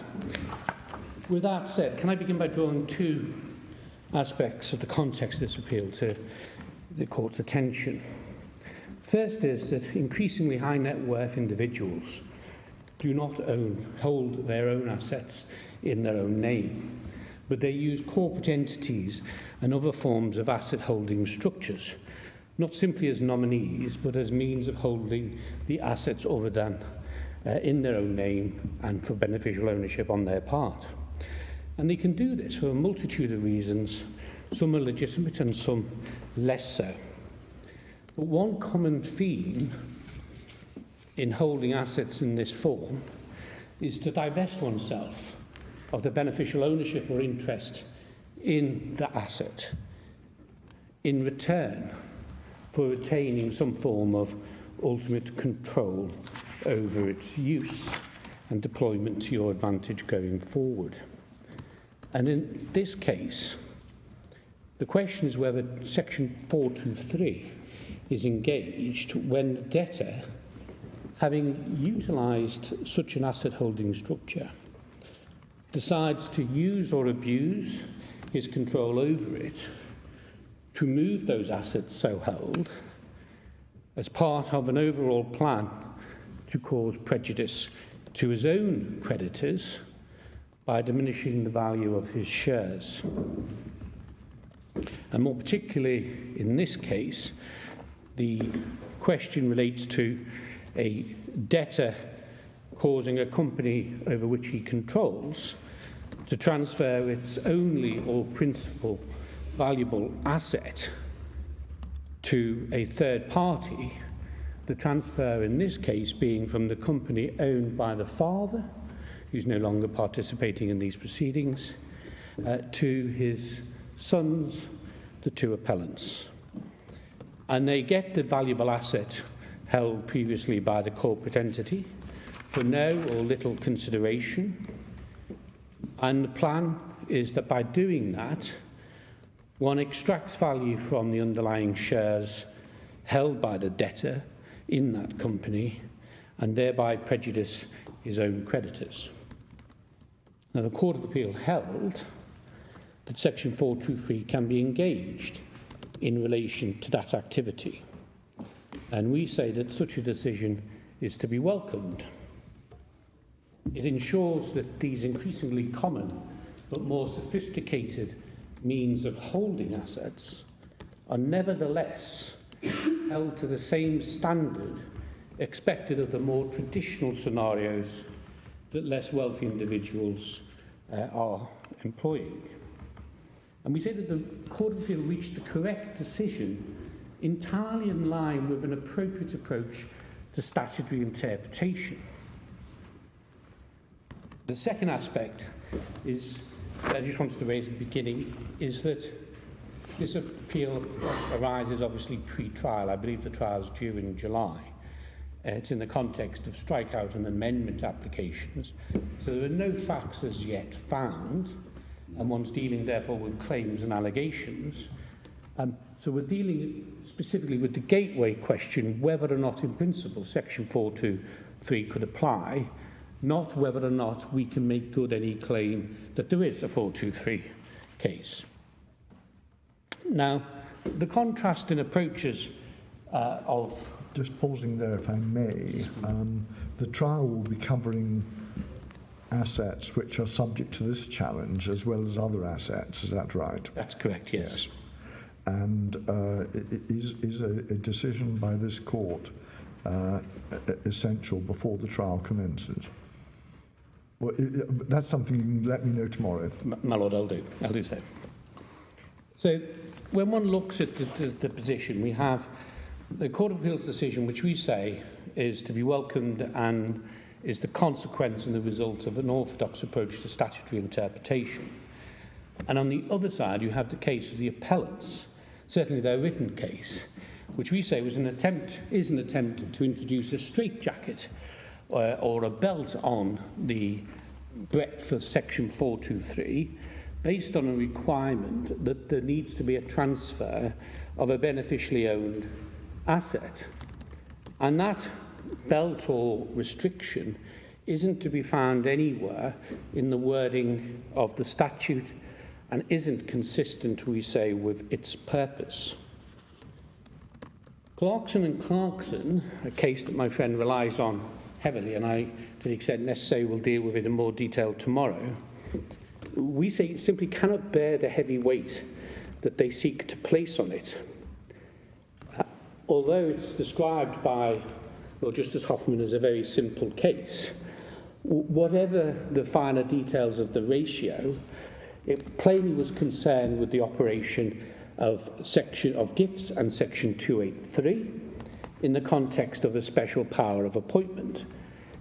Factually, it is a world away from the situation relating to the corporate transfer that is before this court as part of these this appeal. The court there was not being asked to consider the kind of question that is before you, and importantly, wasn't being asked to make a decision in the context of Section 339, cognizant of some wider ramification of that decision to be applied, not just simply in respect of 339, but much wider in respect of section 423 that wasn't part of the discussion before the court. So we say that whatever it did decide, and one's seen now a slight shift in my friend's argument, that he says at least in the context of 339, well, it doesn't help him on his case to talk about in the context of 339 as limiting the ratio, because if it doesn't apply as ratio to 423, then what are we doing talking about it here today? And we say that it doesn't. Mr. McGrath, before the end of today, it would help me greatly if you could tell us what is the transaction, by which I assume you mean arrangement, that was entered into and with whom. That is the basic nuts and bolts of your case. What is the arrangement? Who does it involve on the facts of this case? My Lord, I will do. I should just say that I'm very conscious that there are variations on the theme on the various different transactions that are going before the trial. But let me take the most basic form of the arrangement. And we say that... Well, are you able to show... I mean, this all arises out of pleadings. It's a reverse summary judgment, I think, on the pleadings and applications to amend. So the pleadings are critical. So I just as a sort of addition to my Lord's question, I would like to see the pleaded arrangements, because that's what we are concerned with. My Lord, I could allow my junior to deal with that. Mr. El-Husseiny is You might be able responsible for the to pleading. point us to the relevant passages before we rise. My Lord, I'll let him get on with that whilst I continue. But if I could, my Lord, to give an outline of what we say our case is, and to adopt the language of Lord Justice Hoffman from Clarkson & Clarkson, we do say this is quite a straightforward case. Firstly, the debtor owns the company. That's the first stage in the discussion. Because if he doesn't own the company, his creditors' interests are not in play. Without that ownership, one can't say that any of his creditors could be victims of anything done relating to the company. So I think it was put at some stage during the course of my friend's submissions that it's a control or shareholder thing. That's not what this case is about. It's the combination of the two when one looks at the transaction as a whole. So the first stage is he owns the company. It's a control through shareholding and maybe also directorship. Yes, that's a second point, my Lord. That he controls the company. That could be directly as the principal controlling director, or in some of the situations that arise on the case, it could be via directors who are under his control, such as nominee directors. Either as the principal controlling shareholder, I think. Well, he is the controlling shareholder, and he could also be the director that controls what happens with the company. And even if he has other directors with him, they agree with what he does, and they don't independently vote. As I understand your case, it does depend on the debtor owning the company. Well, yes. Because otherwise, as you say, the creditors have no skin in the game. If he's just a director and someone else owns the shares, then on the winding up of the company, there's no funds for his creditors. There has to be a financial impact in order for his creditors or potential creditors to be victims who have standing to bring a claim. What I'm not clear about, and I would like to be clear, is if he is the sole director but he owns no shares, but all the shareholders are people who he can influence to do what he wants, what is your case then? And if your case is that, yes, section 423 might still apply, how do you get there if the test is that the assets of the company somehow have to be potentially available to the creditors of the director who is not also a shareholder. My lady, I'm not making a case that just having control on its own enables the creditors of the director or the debtor to bring a 423 claim about anything done with the corporate assets, because there plainly needs to be, on my case, that connection between the assets of the company and the financial impact of the dealing with those assets on the debtor, and therefore on his creditors, potential or actual. And so that is the relation. Are you accepting that can only be through the diminution in value of his shareholding, through the alienation of the assets of the company? Yes, but and I mean, there's been something said against me, I think, about the use of the word diminution in the value, as though it's some sort of unilateral act. I mean, in the transfer that we're talking about, at its broadest form, a director causing his company to transfer a property which is the only asset it owns, then with the purpose of doing so to prejudice the creditors, yes. What is happening is that the value that is inherent in that debtor's assets, his shares, is going out. It's flowing out of the company. We would use that expression, that value is flowing out. It's not being destroyed. It's flowing out, and it's going in one direction, and that is to the two sons that bring this appeal, yes. The transferee. They get the property. Yes, they've got the property in their hands, but that property was the sole origin of the value in the shares. Yes, so if a company exists to hold one property, and that property is transferred either gratuitously or at an undervalue, the shareholding is bound to become commensurately diminished. Yes, and when one appreciates the connection between the director's ability to control what the company does and the impact, the direct impact of what the company does on the shares, and one understands then that there's a plan or arrangement, even if it's inside that director's own mind only, but occasionally it may be with the transferee as well, that he's going to procure that transfer at the corporate level precisely to impact financially his shares, precisely and in order to impact the creditor's interests. So what's the transaction? That's a 423. What's the transaction? The transaction is, as the Court of Appeal said, the plan or arrangement for steps to be taken to transfer the corporate assets as a means of diminishing or impacting the value of the shareholding in the company. You're going to have to be more specific than that, Mr. McGrath, which is probably why I thought it would be helpful to see the pleadings, because you've got to have a transaction with another person. So we want to know in this case, what is the pleading, the alleged transaction with another person, and what are its incidents? Well, my lord, with respect, I'm not sure that it is with another person, and the other person is the transferee, but the transferee can be a passive recipient without being a party to the underlying arrangement. In the Feakins case, Miss Hawkins, it's understood there was an arrangement between them.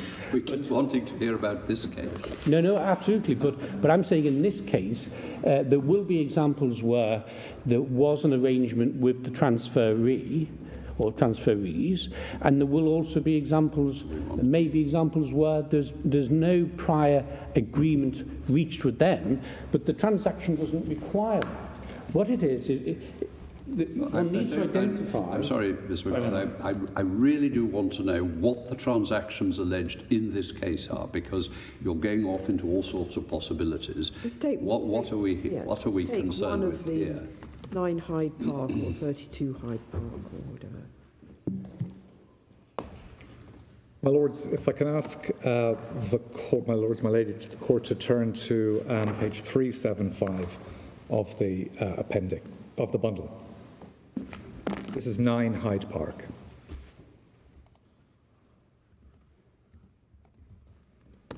And so the menu of transactions. You can see at paragraph 118 of the re-amended particulars of claim.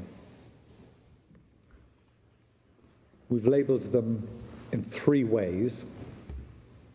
They're referred to as the causing transfer, a procuring transfer, and then an arrangement. And these are 3 different transactions. And so 9 Hyde Park, just by way of reference, is the London property, which is held by a Jersey company, in which the first defendant was the shareholder, beneficial owner. The actual structure was that a BVI company held 100% of the shares, and there was a trust arrangement between the BVI company and the first defendant. The directors of the Jersey company in this case were Swiss professionals. They were actually also the directors of the BVI company, which was the registered shareholder. And they were a Swiss family office which provided services to the first defendant. So in relation to the causing transaction, that is a transaction entered into with whom? So that is a transaction where the recipient is the counterparty to the transaction simply by virtue of being a recipient. But it's not an arrangement in the sense that we plead later. So if you receive an asset, you are the counterparty, or a gift, if you like. You're the counterparty to the. Why isn't that also an arrangement between the debtor and the company and also the recipient? Well, we do plead later when we come to the arrangement transaction. We do have the pleas of that nature. So what we've presented, because in this menu pre-trial, is will typically be the case of a Section 423 claimant, is simply not having visibility as to what happened. So we're the creditor of the first defendant, and we'll often have an inferential case, as parties in our position will have, as to what may have happened on the other side. And so we've pleaded it in this way to cover all bases. So in paragraph 119, can I just ask who Norton BVI and Kendris are? So Norton BVI are the shareholders of Marquee, the company which owns 9 Hyde Park. That's shareholders of the Jersey company. Of the Jersey company. I see. And so they hold the Jersey shares on trust for the first defendant, Ahmed. They hold the shares in Marquee on trust. On trust for Ahmed. And Kendris? Kendris are the Swiss family office which provides services to the first defendant. So he will have a relationship with Kendris by which he can instruct Kendris to carry out. So Kendris are effectively the Swiss trustees. They're They provide the trust. They provide the personnel. So the personnel who are the directors of Marquee and the directors of Norton BVI are staff at Kendris. So the arrangement, if you like, is that, or as we would conceive it, is that the first defendant, he has a relationship with Kendris. They're his service providers. He seeks to have his assets structured in a particular way, and they structure it in a particular way. They're an office that would incorporate BVI companies, provide personnel to serve as directors, and the like. But there's no doubt that the shares in Marquee are held beneficially for Ahmed. That is our case. That's your case. That's our case, that they're beneficially held for Ahmed. Well, that is our case. I simply qualify it. There is actually an amendment application on foot in this case, which is to be heard on Friday week. But what it effectively will be is that in respect of the 9 Hyde Park, it doesn't change this analysis, but the claim will be that actually the transactions which occurred prior to the transfers of the property out from the company, that actually Ahmed transferred the beneficial interest in the shares to the transferees before the property was transferred out. So to answer maybe my Lord Hodges' question earlier about whether it was essential to have a decision in this case before the trial, it may be actually that for many of these transfers, it may turn out the decision may be somewhat redundant if what has happened is actually that Ahmed has transferred his beneficial interest in the marquee shares before ever there were a transfer of the properties, because then there will be no dispute between, and I think this is recorded fairly in the statement of facts and issues, that if that's what's happened, then your lordship finding against my client on this point will not mean that we can't get relief in respect of 9 Hyde Park. It would simply be a remedy for the transaction being the beneficial interest of the marquee shares, the value of which is reflected in the value of 9 Hyde Park. Where do we see the alleged purpose? So the alleged purpose is, I think, pleaded. There's a cross-reference. I think it's pleaded a little bit further down, so that it catches everything, or rather that all. So if he actually transferred his beneficial interest in the shares in Marquee to someone else, then you can look at that transfer. Yes, exactly. You've got no consideration for that. You don't have to worry about the house and who owned the house. Well, exactly, right. Exactly. And the appeal would still be relevant because there are other transactions here which not involving the London properties, where the issue of the beneficial interest wouldn't the have matter been. is relevant anyway because it's been certified by the panel giving you permission, permission to appeal, that it's a point of law of general public importance. Yes. So my Lord Hamblin asked where the alleged purpose was. It's at page 372 of the bundle. And this is paragraph 106, green 106.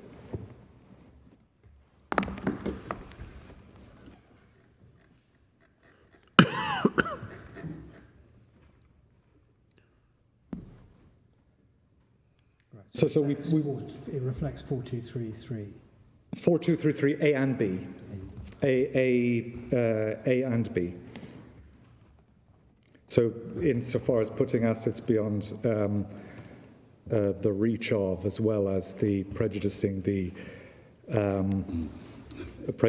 interest of. Thank you. Grateful. Thank you. Mr. McGrath, you return to the graveyard slot. I was hoping that might go a few more minutes longer. Excellent. Well, my Lord, we did anticipate your Lordships may require some assistance on that, so Mr. Delahanty was ready for that, because we appreciate that it can be a bit difficult dealing with these matters, as the Court of Appeals are keen to emphasise itself and its judgment pre-trial when facts haven't been found, and as you've just heard, there are still amendment applications on the HUFA's disclosure discovers and results in further discoveries. But I was just going through what I rather optimistically started and headlined as what we consider to be the simple case. But if I could, in the few minutes that just last for today, do that. So we have the defendant owns the company, and we've been through that one, and that he controls the company.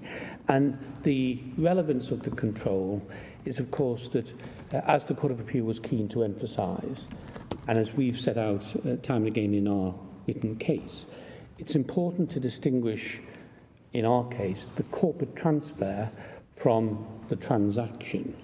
The transaction being the plan or scheme of the debtor Just to stop you there, I mean, you've used the word plan in your written case. You may have also used the word scheme, which is... But neither of those words appear in the statutory provisions. The word used closest to it is arrangement. Yes. Now, you can have a plan in your own head, but what the statute requires is you should enter into an arrangement with another person. So reference to plans or schemes is sort of slightly distracting from the points in issue. Well, my Lord, we say that insofar as there is a counterpart... I mean, a plan may be relevant to the alleged purpose, yes. But in terms of section 4231, we're focusing not on plans, but on arrangements. But it's also the case that the transaction doesn't need the recipient of the property, the transferee doesn't need to be an active party, can be the passive recipient, and that's why, Lord, that I say that I use the language of plan. But I think it's dangerous language to use when the statute doesn't use it, and for good reason, I think. Well, my Lord, the arrangement then was for the debtor to use the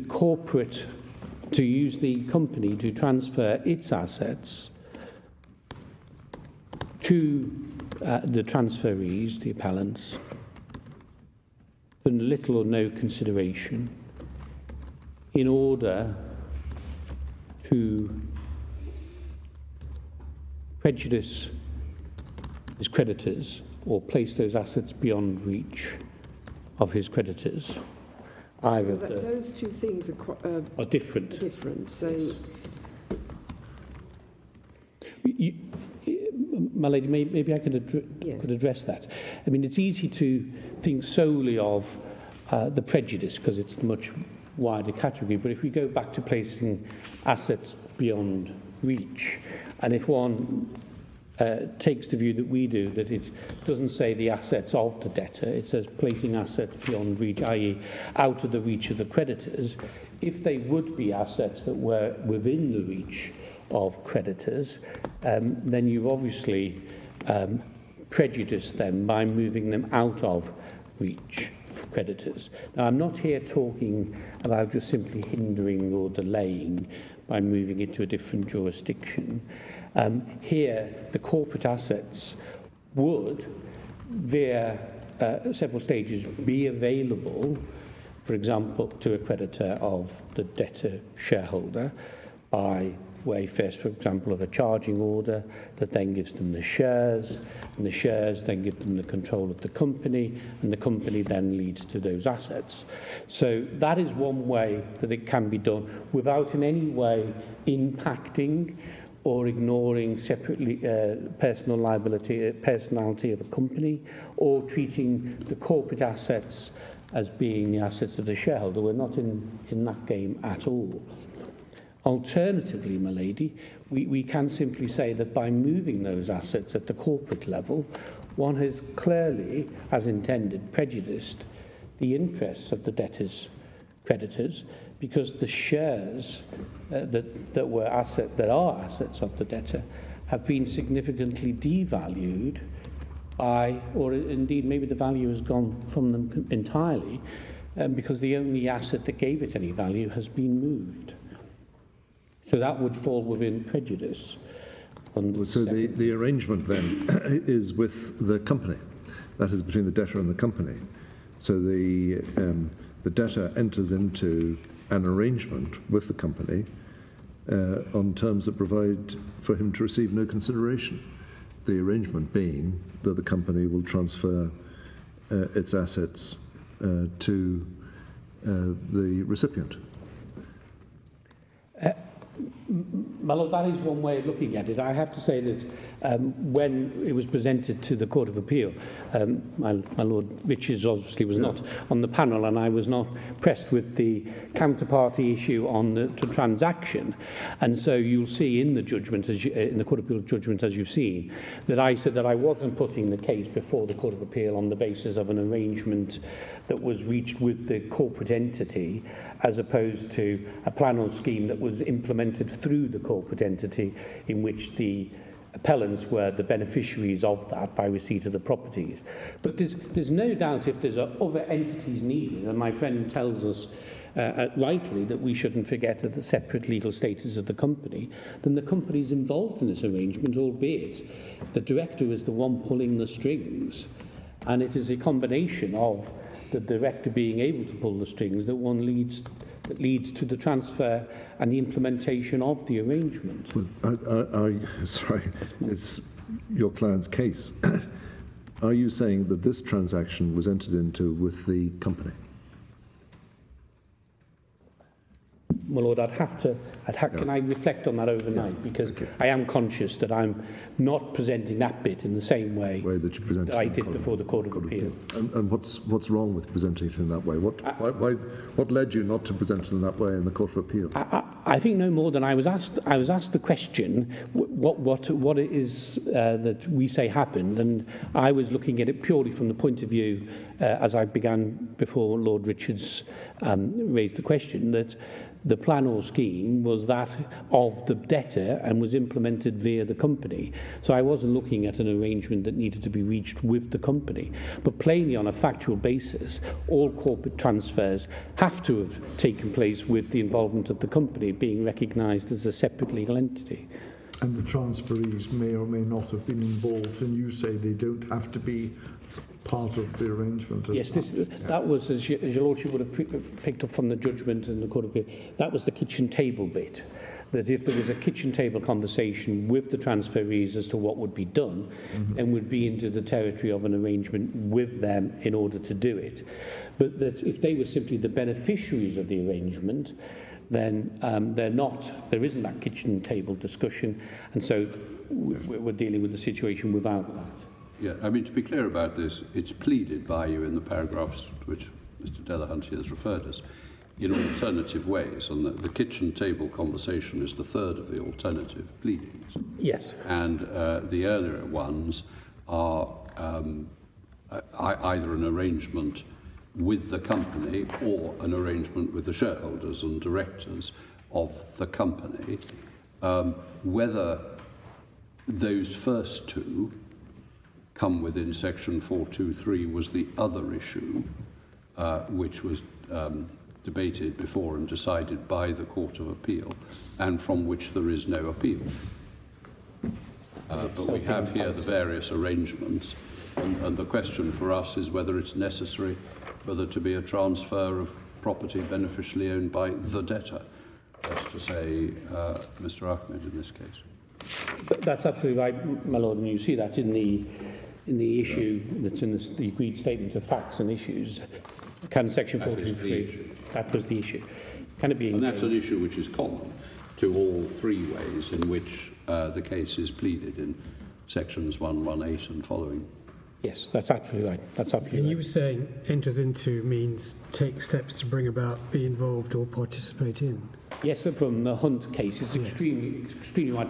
And we say on that point, Lord, I mean, if we adopt a fiction that the director personally didn't do anything, I mean, it's a nonsense with respect, because he's the only person who's done anything on these facts, as we allege. Well, I mean, the kitchen table conversation is a sort of obvious form of arrangement hovering above the legal steps that are taken above it. Yes, but then would be outside of the point I think my Lord Hamlin was talking about, because if my Lord Hamlin was raising the question as to what's been known as the self-dealing fallacy point, then the kitchen table discussion would involve me with a third party, yes. And so I'm not simply acting as an organ of the director in doing it. Yes. As an organ. The organ issue is not before us, and not one, therefore, that we're invited to express any views about. No. I think there may have been some confusion this side of the bar on that, because of the terms upon which the permission had been given. Although my friend only appealed on the beneficial ownership issue, it did. The terms were given saying you should come prepared to deal with, and I've certainly come prepared if I can. Well, I was not on the PTA panel, but my understanding was that that was merely cautionary to make sure that in addressing the one question that is before us, we could look at the section in the round. My Lord, that's helpful. That'll get rid of a few pages of notes for tomorrow. I'll just check with with Lady Rose, who was on the panel. We didn't want to be met when we tried to expand the discussion beyond the narrow confines of 4231. Oh, well, that's not what they've got permission to appeal. My Lord, that's a very helpful indication. I don't know whether, my Lord, it's a convenient moment. Well, if that would be a convenient place at which to adjourn, Can I just ask, you zipped through quite quickly there the mechanism by which a creditor would be able to enforce against the assets of the company.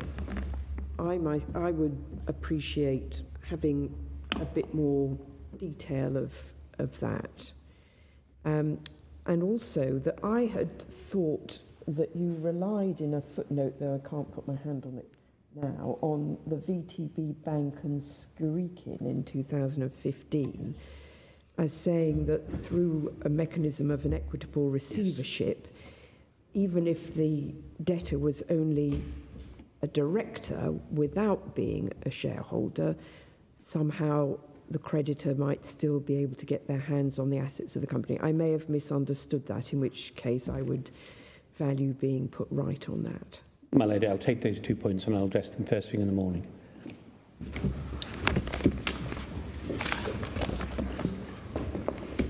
we will resume tomorrow, I think, at 10 o'clock.